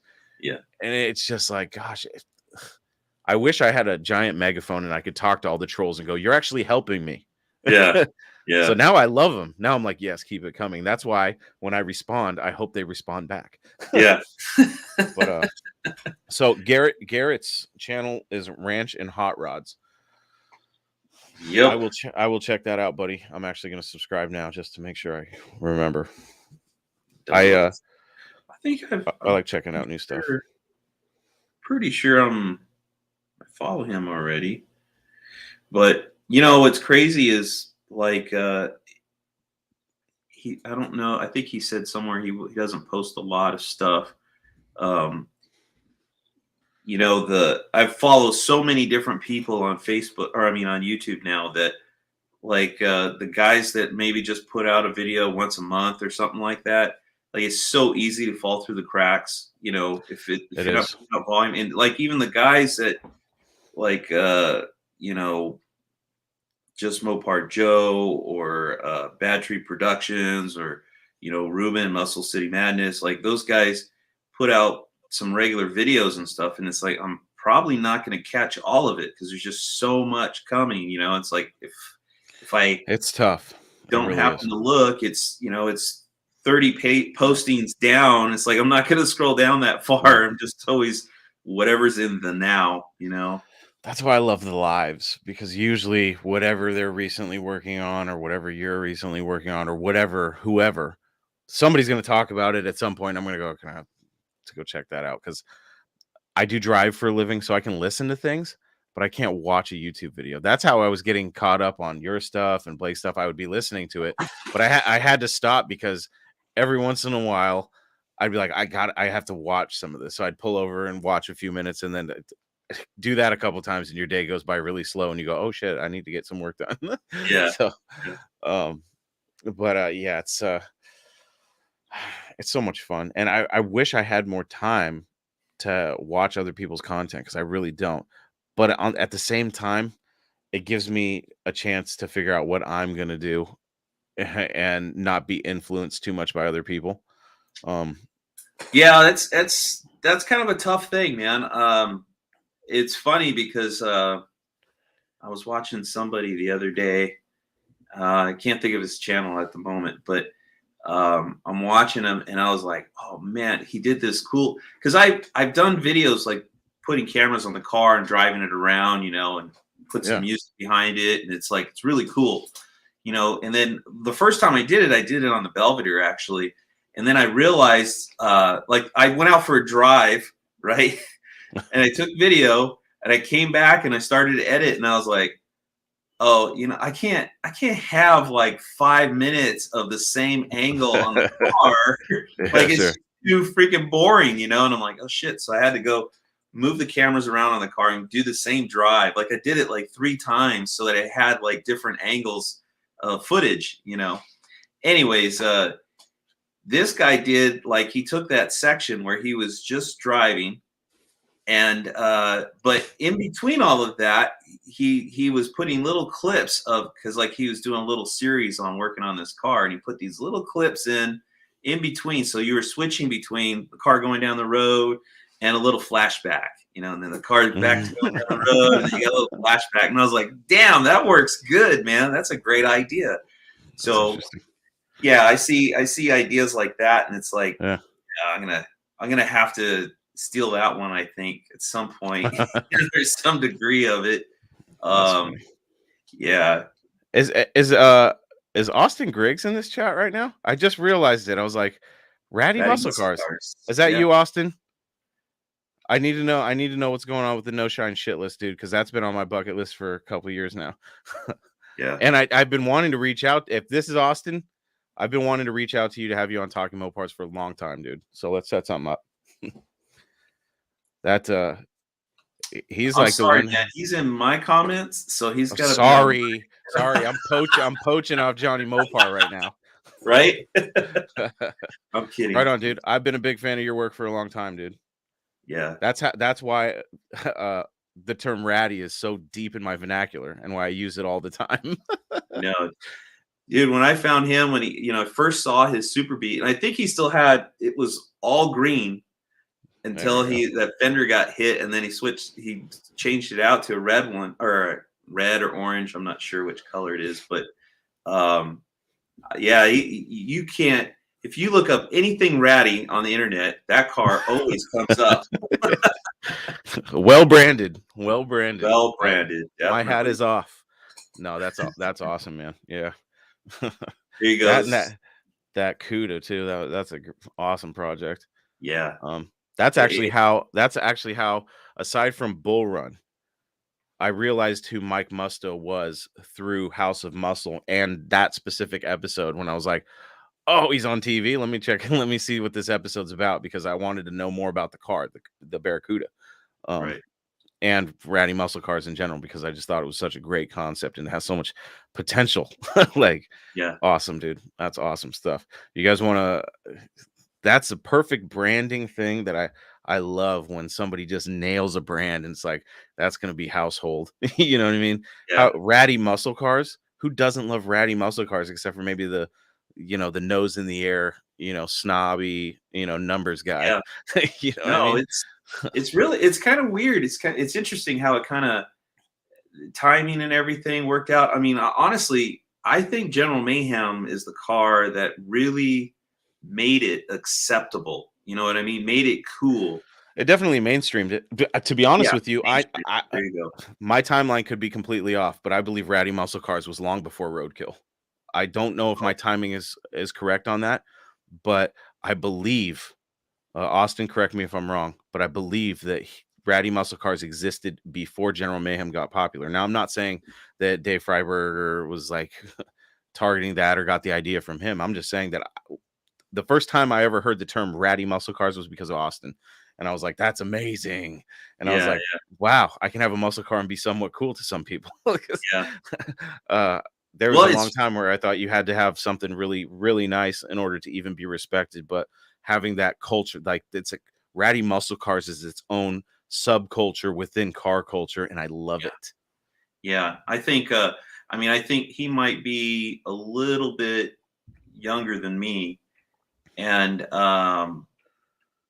like seeing it come around and coming from my era, it's like those cars existed, but they weren't a Yeah. genre. It's like they we drove those cars. That's what I drove. I drove Ratty Muscle Cars because that's all I could afford. I couldn't. Sure, I wanted the restored bitchin' car with a Hemi in it, but I couldn't afford that. So I had a Ratty Beater, you know, 68 or 70 Charger, and it was not the most beautiful looking car, and it had different color panels on it because that fender got smashed by a previous owner, so I had to put a red fender on it or whatever. But being a little bit older and then watching that whole genre come about, it's Yeah. like it's kind of flashback because there's fond memories around all that stuff. Driving those beater cars, I had nothing but fun, and you didn't worry about getting scratched or dinged or dented or See, the difference, Johnny, is that I grew up in an area where when you go to a car show, like it was very rare to see a Ratty Muscle Car. And thank God it started to be, more popular. Because now I go to a car show and I'm like, oh, sweet, something's got patina on it. Or man, that thing needs lower quarter patches. I love it. That kind of stuff. yeah. Um, oh, you know what? Hey, while we got Austin, I got to promote this because I don't know how far away you are from Sykeston, but I think Austin would be a great addition to No Name Nationals, dude. Yeah. Austin, if you looked into No Name Nationals, that would be a it's if you don't know what No Name Nationals is, I'll give you a quick breakdown. It's an event held by John Wilburn. He organized it in association with the AHRA, and it's in Sykeston. September 30th and October 1st. It's for small YouTube channel. Well, it's for YouTube content creators with 500 or more subscribers, and it's a 8th mile drag racing and a little car show. But the idea is that you're going to get a lot of the guys on YouTube that have just, that aren't basically it's the no shine shit list is basically what it is for content creators. It's going to be a lot of fun. Yeah. Yes. All right. Oh, you and McCool, is that the call out? Oh, you can't say might, dude. Now I have to see that. Now you got to come out to Sykeston. Oh, well, man. didn't you ask Dylan if he was going? And he was kind of like, maybe not. When I asked him, I immediately realized that I probably should have asked him before the show if we could even talk about it because I didn't want to spoil any surprises. Yeah. So I felt bad. Dylan, if you ever listen to this, I'm sorry. Yeah. I did not intend to give away any secrets. But John Wilburn was in the chat, so I feel like if I was saying anything out of line, he would have reached out to me. So yeah, I just I think if Dylan's got a huge channel, and I think the thing about all the smaller YouTube channels, they're hungry to grow, and it's like there's a natural tendency, like everybody wants to challenge Dylan McCool or Uncle Tony's Garage and like go after the big ones because then it's like, oh, did you hear? This guy challenged Uncle Tony. We gotta start following him, and he's got a huge channel, right? So I think that's kind of the concern with the bigger channels. It's like those guys need to race on their level and let us small fish race on our level, you know. If I had something in the means to bring something out, I would have had fun calling people out. But nobody calls me out because they're like, he ain't gonna get shit running. Fuck you. Hey, but if you get the van running and you take it, at least you could sleep in the van. You save some money, you know. Johnny, I want you to know I got a bunch of parts for the van in, and I'll be working on it. I was gonna work on it tonight, but I was, like I said, I was passing out on the couch because I like to spend a little time with the wife. Yeah. And you hit me up, and I was like, okay, I think I could stay up because honestly, if it wasn't for you reaching out, I probably would have just went to bed because it's been a long 3 weeks, 60 hours a week, just killing me. Oh man, dude. But you do look tired. I'm pretty. The beer is actually helping me stay awake, believe it or not. Oh. Austin says he's got trucks. Right. Yeah, man, bring them. Hell yeah. Yeah, I would love to go, but I don't want to commit myself to something. That's a pretty big endeavor for me coming this far, man. I know you want to participate. Just come out and hang out, dude. Don't make me feel like the only loser that came out with no car. I'm going to cover the event, okay? Yeah. Well, I'm sure we could hitch some rides with some guys. I don't know if they'll allow you to have passengers there or not, but yeah, if they do, I'm sure we can get tons of rides, assuming everybody's got a passenger seat, right? Austin, I'm gonna look at my schedule because I could probably make it out there for that if I planned it accordingly. Because that is an event. That's like the true blue collar, like Hot Rod Magazine ain't there. That's like the duct tape for like the real grassroots guys. That's what I saw it as. So yeah. Yeah, I think it's duct tape in many ways, but it's more focused on YouTube channels or small channels, you know, where duct tape's just sort of open to everybody. But you do see a lot of content creators going to duct tape drags, which is really cool. That is cool. I just don't. It's the corporate thing that bothers me. I just don't. Well, it doesn't. It's not corporate. At duct tape, I didn't. It doesn't feel that way. Okay. It doesn't feel that way. It doesn't feel that way to me. Hold on. Was there a table where people were signing autographs? There was. It's a little corporate for me. No. Well, I mean, I'm just giving a shit. Can you really complain? I mean, like, so those guys are hanging out at a table signing autographs, right? And Ruben takes his ratty 69 orange Roadrunner and drives it right up next to their tent or their easy up, pops his trunk open and has all of them sign his trunk in the car. So that's not pretty corporate. Cool. Yeah. That's pretty cool. I like that. Very cool. I just like to give them shit because it's like they're selling jeans now. Hey, Freiburger, tell them to stop selling jeans, please. Please tell them stop. Hats, I'm cool with hats, t-shirts. I guess I can even if you had some socks, I guess that would be cool. I probably wouldn't buy them. But when you have to understand what pants are. They cover your ass and your balls. So instead of a car part, I'm totally ruining Johnny's life. I apologize, Johnny. Great. I just pants, dude. Motor Trend is gonna shut me down. They're gonna shut me down. This is all the opinion of Chris Albrecht, host of Talking Mopars, and not Jonny Mopar. That's right. Pants are cool. Skinny jeans, cool. That's hilarious. Skinny jeans. Yeah, shit. Austin. I've seen pictures of those events, dude, and they look like a lot of fun. So I've got the date written down. I'm gonna see if I can make that happen because October is so busy for me because it's Sykeston. That would be the week or two after Sykeston and Cruising the Coast. That's gonna be a tough one, but who knows? Yeah, I haven't heard any announcement on duct tape drags yet. I don't even know if it's gonna happen this year. But if it did happen, it would be right in that same time frame. See, and here's where I come conflicted because I think about that and I think I could go hang out with Ruben, Jonny, and all my buddies on the West Coast. Yeah. But then I think about going down to Alabama, good old Bama, with the land of the muscle cars, dude. There's a lot of cool stuff down there, and the pictures I've seen, like it's just like it's average Joe's bringing their cool shit out and running it. and obviously duct tape's like that. No Name's going to be like that. These Yeah. events, the problem is you get too many. Making people choose is the toughest shit. And to be honest, I've been such a fan of Ratty Muscle Cars for a while that I probably would have to go to Alabama and check that one out, because I know Yeah. Jonny Mopar is going to be, covering duct tape. Yeah, I mean? and it's not because I prefer that over another. It's just that it's sure. proximity. It's more Definitely closer to you. definitely closer. I can actually drive there. So, but I'm waiting for my boss to fire me and just go, "We're tired of your shit. You can't just take off whenever you want." cool, man. Well, we've cool been event. going about an hour and a half or so, I think. Yeah, a little bit over.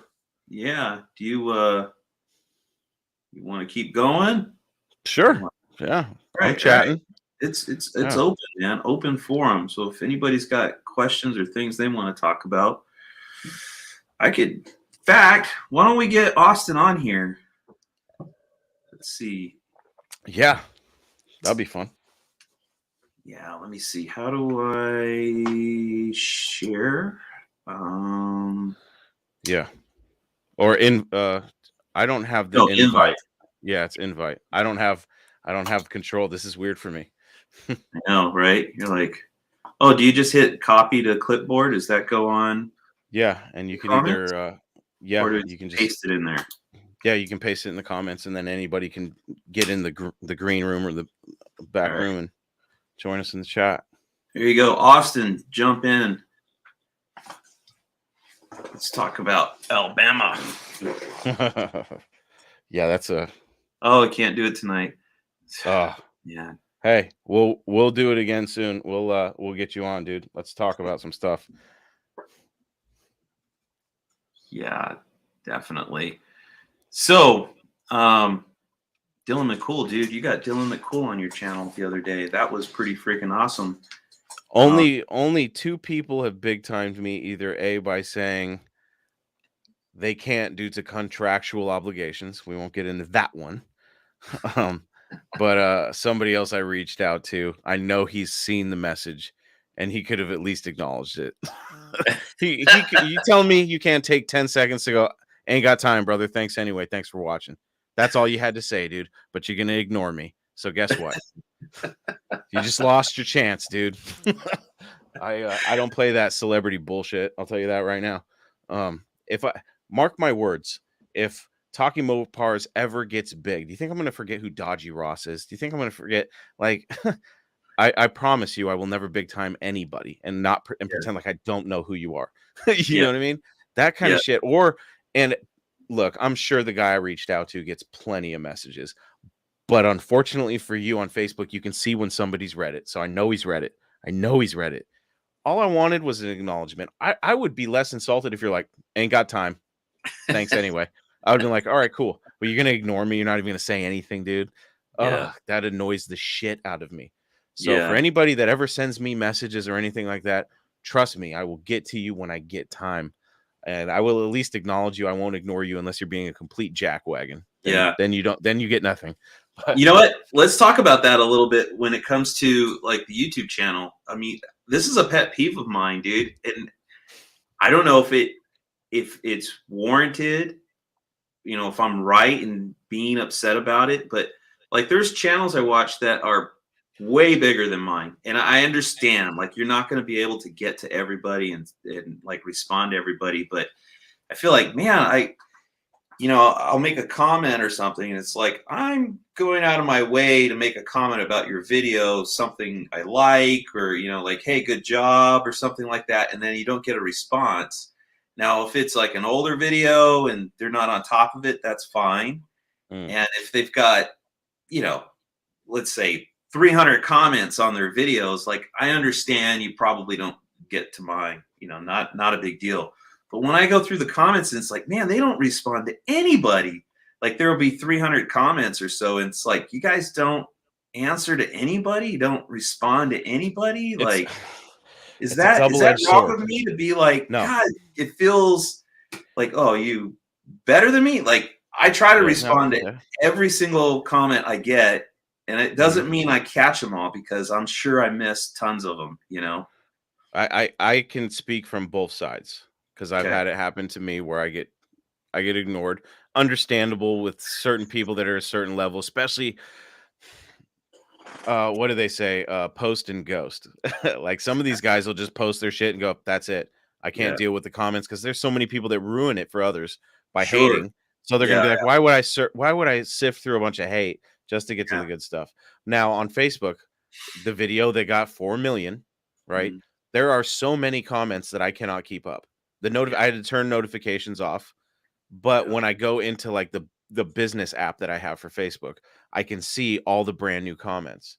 Yeah. And so I'll scroll through them, and that's why, like, at minimum, I will go onto a very popular post and I'll say, "Hey, thanks guys for doing this," and then I'll elaborate a little bit on things that I've already seen people comment on, so I don't have to say the same message to 30 Yeah. people. Because the amount of messages I've been getting, not only privates but also comments about the Georgia event, like, where is this? Where is this? Where is this? Where is this? I'm like, how many times do I have to tell you where it is? Just read the comments. So then I'll post a post that says, "Hey, this was by Mopars 5150 in Cleveland, Georgia." And I get 10 messages that next day. Where is this? Where is this? Are these things for sale? It's people like you that are ruining the hobby, hoarding these, and then I have to say it's not mine. Like, and he's not ruining it. They're all for sale. You think you can save them? Go save them. You should have said, I'm sending them all to the crusher next week. Whatever doesn't sell, you don't give me my dollar amount. I'm sending them to the crusher. Your Johnny, channel explode. did you see the post on that Super Bee that got damaged by the forklift? Did you see that, where the guy was like harassing the people at the dad's wedding? Did you see that? Yeah. I thought, Okay. what a fucking idiot. But I That's didn't what read into all of it. I just read saw into all of it, and I made a comment on it, and I said, first and foremost, what the guy did was rude as shit. You don't go to somebody's funeral and do that shit. Yeah. That's bottom line. The other thing is, I'm thinking to myself, okay, that was the guy's dream car, and I had it out of context. I pulled the post that I made just because I didn't have the 100% true story, but I imagine this was one of his kids that was posting it. And she Yeah. said, for 45 years, this was my dad's dream car. We rode in it as kids, blah, blah, blah. He said he would rather destroy it, basically, rather than see somebody else drive it. Yeah. Okay, fair enough, I guess. But then I can't help but look at it and go, so he's going to let his dream car rot into the ground? Like, that's kind of loser mentality for me. Like, I couldn't get this car to the point where it should have been, so nobody can have it. Yeah. But I understand why they were pissed that people were going to the funeral going, what's going to happen to the car? Like, you don't do that shit. You know what I mean? And I guess if it's the guy's wish to, destroy the car so nobody else gets it, that's his wish. It sucks. I get it. I'm one of those guys where I'm like, God, I wish he would have given it to somebody that would love it just as much. It's sad to me that one of the kids didn't stand up and go, Dad, I have so many memories in that car. I want it. You know what I mean? I want to pass it down to my son or something like that. That's what pissed me off about that post. But that really, it bothered me. The whole post bothered me from start to finish. Yeah. Well, you gotta. I mean, I don't know. I didn't follow them. I don't know if they have a big channel or something, or if that's their angle. I mean, I think the guy with the 70 Charger, when he crushed that was just pure. We're gonna piss everybody off with this video. It's gonna go viral, and it did. And that was the real reason why the car got crushed, is because it was gonna spread like crazy, and everybody's gonna be pissed off about it. And you kind of go, well, it's the whistling diesel thing, right? I mean, I've never watched his channel, but I've heard about him destroying the TRX Dodge truck, and it's like,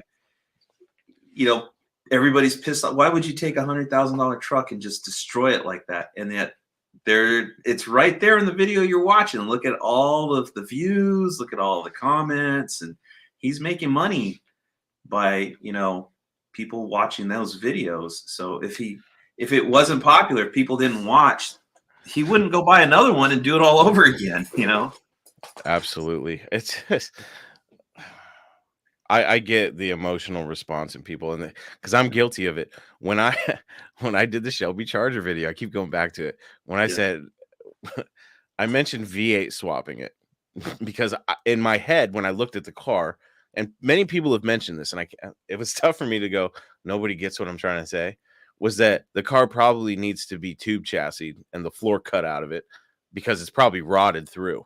Now, I have opened the door once, and it was several years ago. It was like 3 years ago when it was on concrete. My dad and I went and looked at it, and my dad says it was rotted. I didn't think it was that bad, considering the condition it was in at the time. But now that they put it over dirt and grass, completely different. But what I was saying is convert it to rear wheel drive and race it. I think the amount of comments that are like, "Oh, it's a front wheel drive; it will never structurally handle the power of a V." Okay, okay, Bill Nye the Science Guy, no shit. Like, it's hilarious though, because people get so worked up. They're like, V8 swap, what are you, a moron? And I'm like, man, this is if I wasn't strategically doing this and knowing I was getting paid for every time somebody comments on this, I would probably be offended by some of the comments, because I'm like, wow, you guys really think I'm a moron. And I was like, but then again, you kind of presented yourself as that, because I posted right on the thing, the little caption, it says V8 swap worthy. That was intentional 100% to elicit an emotion out of people. And I did not think it would work that well, but it worked very well, and it's funding the next project. So I can't be mad at anybody for saying whatever they are saying about me or the post. I'm just trying to let it roll off my back, unless it's really egregious and they don't have anything with substance to say. Like I'll take it's a front wheel drive, you moron. Like I'll take that. But like this one guy's like, well, then why?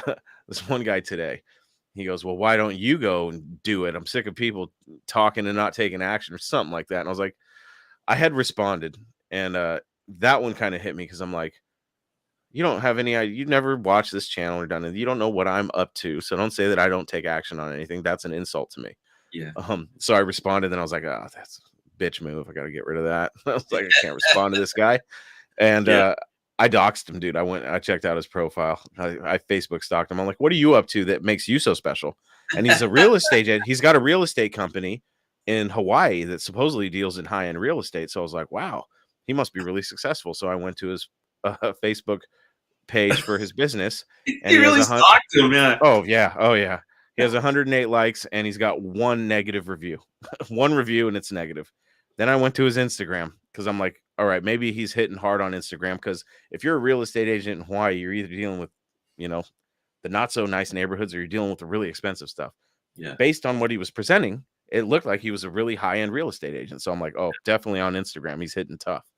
It was like less than 100 there. And I'm like, this is the typical type of, because I have to know when someone trolls me hard and it's insulting, I have to know what they're up to in their life. And never once, I'm trying to prove my theory wrong.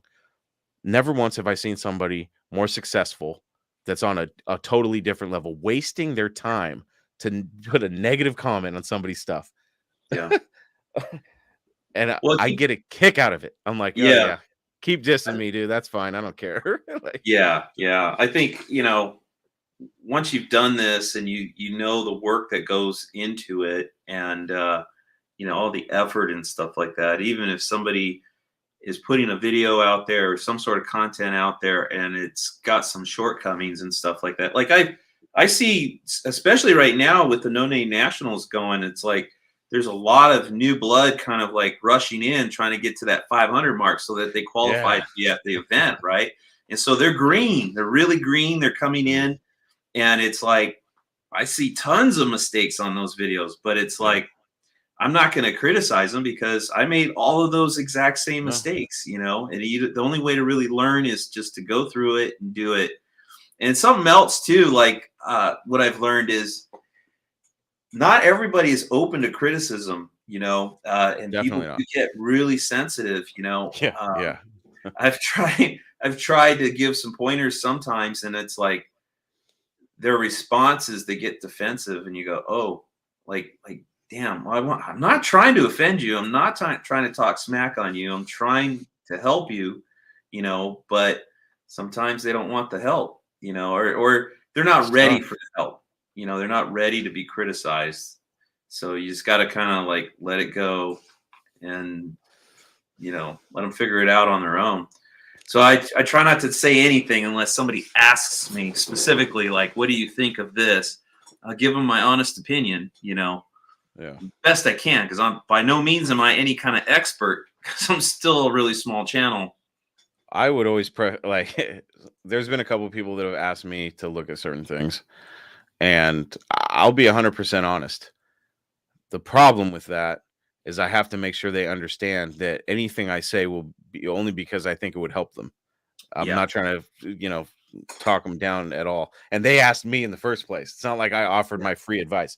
That's the worst thing you can do, unless it's something that's like blatantly obvious and that was overlooked. One of the worst than any hateful comment on social media is when I catch myself doing something that I know no one else will notice, but I notice that it's wrong.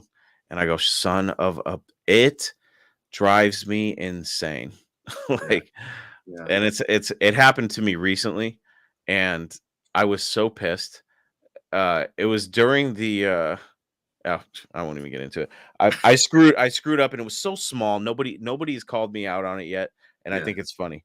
So if somebody wants to waste a bunch of time, they can tell me what it is, and I'll give you a free T-shirt. But it's so insignificant, but it bothers me so much. I would rather have somebody just tell me my podcast sucks than have to know that I screwed up there. And the same goes for when I listen back to old episodes and stuff, because I've been thinking about ways to repurpose the old content. And I think I got up to episode 5 and I had to stop listening because I was like, oh my God. I was like, what have I done? And then I had to keep telling myself, what have you done, dude? You've gotten better. That's what you've done. Exactly. Those little mistakes, though, being a perfectionist is the worst thing. I really had to give that up and go, you're going to make mistakes. Thank God you're making mistakes now when only a few people are watching and not, you're not on TV or some shit. Yeah. Well, I've noticed, I try to look at it from both sides of the fence, like as the viewer, as you're the creator on one side and you watch other people's channel. By the way, your camera's blurry for some reason, but I know I'm looking, it's pissing me off right now. Hey, I'm gonna jump out and jump back in, see if it's my internet. All right. I'm just gonna leave the studio real quick. Hold on. So Garrett, the vulnerability thing. It is it's really hard trying to do this for the first time, going, putting your face on the for everybody to see. And you kind of wonder, like, are people gonna talk smack on me? Are they gonna say something rude or make a personal attack? And the potential for all of that is really high. And you just gotta, like, not let it bother you, man. Just get out there. I know when I first started, I was I think some of my early videos, I basically would try to be behind the camera. Let's see. Hold on one second. Trying to get Chris on here. There you got me. You got me. All right. Yeah, much better. Okay. Yeah, it was my end. Now your audio is gone. Let's see. Is that on my end or no? Can you guys hear me in the chat? Okay.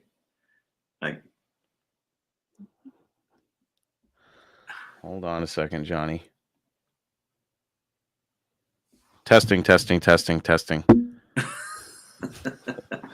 You got me? Okay. It might be your end, Johnny. I'm going to try to mute your mic and then turn it back on and see what that does. No. I'm just kidding. Can you hear me now? Can you hear me? All right, guys, we're going to have to read Chris's lips. Figure out what he's saying. Hey, I'm just... Okay. So, you can hear him, Garrett? Oh, that's weird. I cannot hear him. Garrett says he can hear you. That's weird. So Johnny can't hear me right now. Should I talk some smack about Johnny? I'm kidding. Huh. Ross says he can hear you too, I guess. Gotta run. All right, Austin. Catch you later. Austin? I'll be reaching out, dude. We gotta talk some more. I don't know, man. Johnny, can you hear me? Yes. Yeah. Okay. That's so weird. Let me try. Johnny muted me. He said, I'm tired of listening to Chris. I'm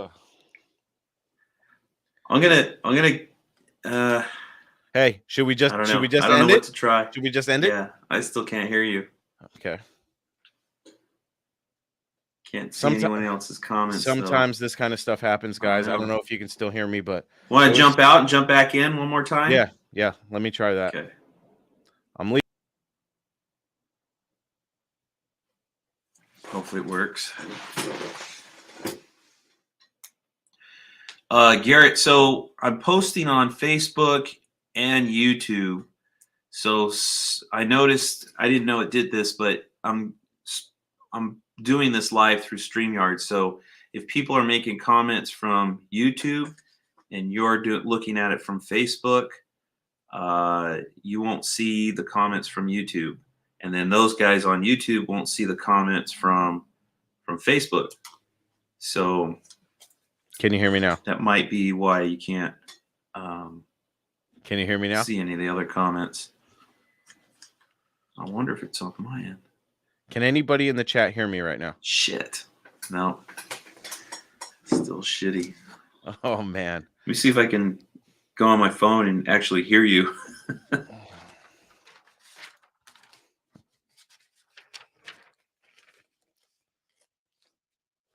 All right, Garrett, you can hear me. I have a little blue window that says you're in the show. Everyone can see and hear you. It doesn't say Jonny can't see and hear you. Oh man. That's, technology is so cool because it allows us to do things like this, and it also sucks because it screws us over when we're having a good time, And I can't hear you anymore, Jonny.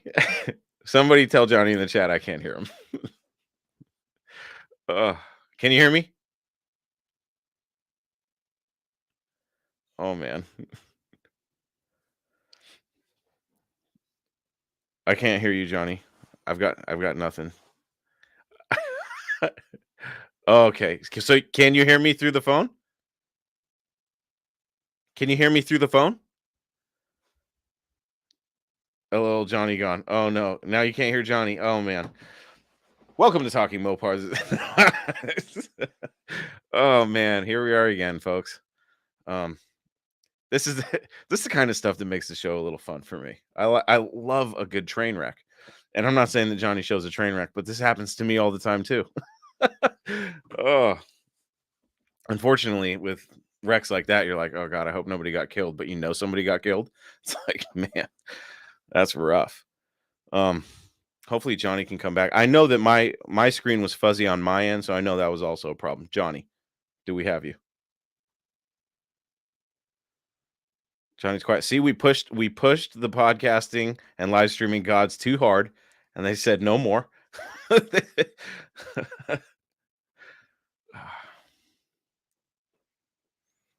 I nothing from you, Jonny. Nothing. I don't know.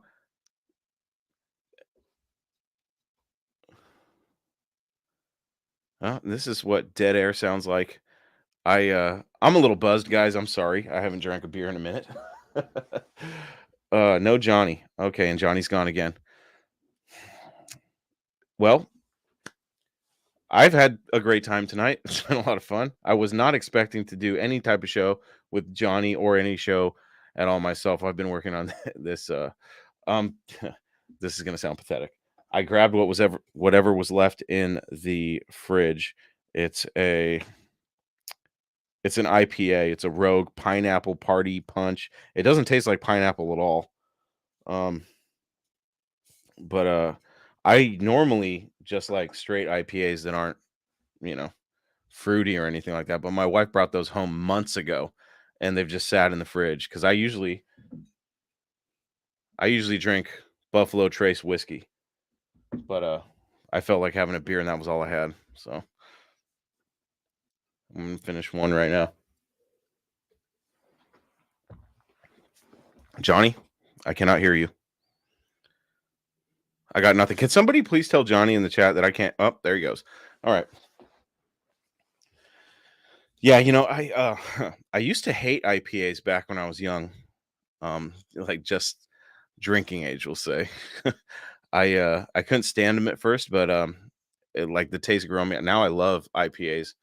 The problem is they're so heavy. If I'm out like camping or something, give me some pea water. I'll just drink regular beer. But if I'm doing a show, I like to have a glass of whiskey that loosens me up a little bit. Beer, I try not to drink too much on the show. Jonny, do you got me? Can you hear me?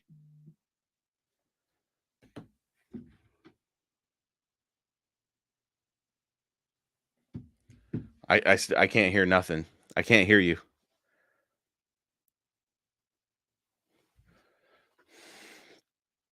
Let me see what's going on here. Maybe I'll just transfer to my phone.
Johnny, can you hear me now?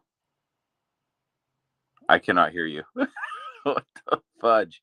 Dude, this is messed up, man. All right. I think it's on Johnny's end, folks. I cannot see the chat. Let me see how. This is awkward. Oh, man.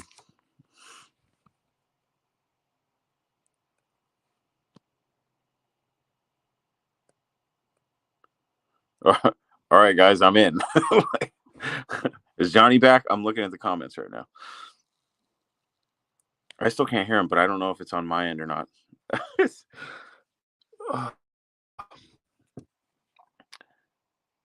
But you guys have me. You can hear me, right? So this is Johnny's problem, not mine.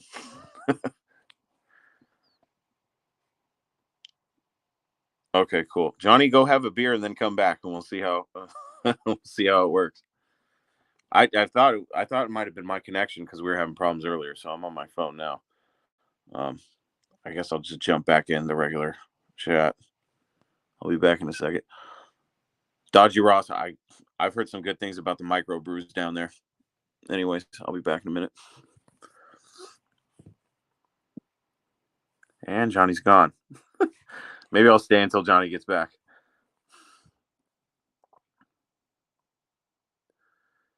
You know, I'm not really for anybody that knows me on a personal level knows that I dealt with a lot of alcoholism when I was younger in my family. So I really don't like getting hammered. I like getting a little buzz, and it makes things a little funnier for me. And it loosens me up. The problem is if you get me a little too buzzed, I say some stupid stuff. Not that I don't say stupid stuff naturally, but yeah, the beauty of live, guys. This is the kind of stuff that happens. But I had a great time. I'm glad Johnny had me on the show. This is like, it's my favorite thing to do. Like, I love just BSing with friends and stuff, and talking Mopars and just shooting the breeze. That's fun. Well, is Johnny back yet? I can barely see. I can barely see into the room. Maybe we'll take it. This might be a bad idea, guys, but for the sake of entertainment.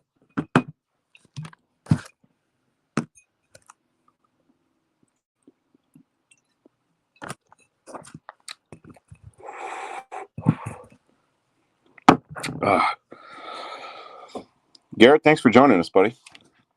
I did subscribe to your channel. I don't have a. I did subscribe to your channel. I'll check it out. It looked pretty cool, but we were on the show, so I really can't play any videos. But I'm all about promoting small channels and things like that. I would really like to feature more content creators, especially for what this next project is going to be about. I think it'll be a lot of fun. I also, for those of you that have been paying attention, let me just check to make sure Johnny's okay. For those of you that have been paying attention, Dodge is doing the Dodge Garage thing.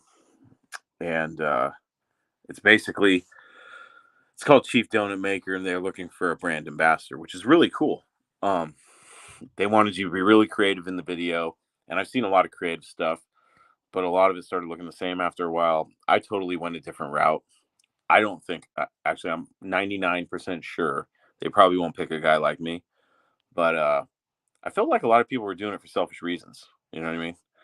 I look at it as an opportunity to get, our voice heard as Mopar enthusiasts at the table with Dodge. Now, I think this is a stunt.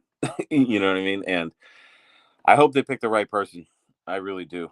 But I hope it's not me, because I'm not really a corporate guy. So, if they say, yeah, we're gonna kill the Hemi and it's gonna be all electric, and I might have to tell them how I really feel. You know what I mean? And that's something that I'm not sure that they'd be really accepting of. So they might just take the company car back and say, hey, give us that 150 grand back. It was nice knowing you. What's your podcast again? Yeah, we're going to shut that down. So I hope that my video just slides right under the radar, if I'm being honest. But if for some miracle they choose an idiot like me to be a brand ambassador, I'll give them my best shot and I'll speak for everybody. And it'll be a lot of fun, and probably make for some good content on the podcast, because as soon as I imagine they got NDAs, like non-disclosures, because supposedly you get to go to Detroit and like check out what they're working on. I'm never going to get a chance at this now. They're going to look back at the stuff I've said. If they show me some BS, I'll go on the podcast and I'll be like, dude, you won't believe the kind of crap they showed me at this. There goes my chances of cheap donut maker, folks. Right out the window. But I'd rather do my own thing. I'd rather, 150 grand sounds nice. Hellcat sounds nice, but I'd rather just do my own thing with my boys. You know what I mean? Jonny Mopar and I are going to be in Las Vegas, right, Jonny? Mats, can you hear me? You can't hear me. Oh, you can hear me? I don't know if they can they hear you? Oh man. Let me get back on my computer. This is weird.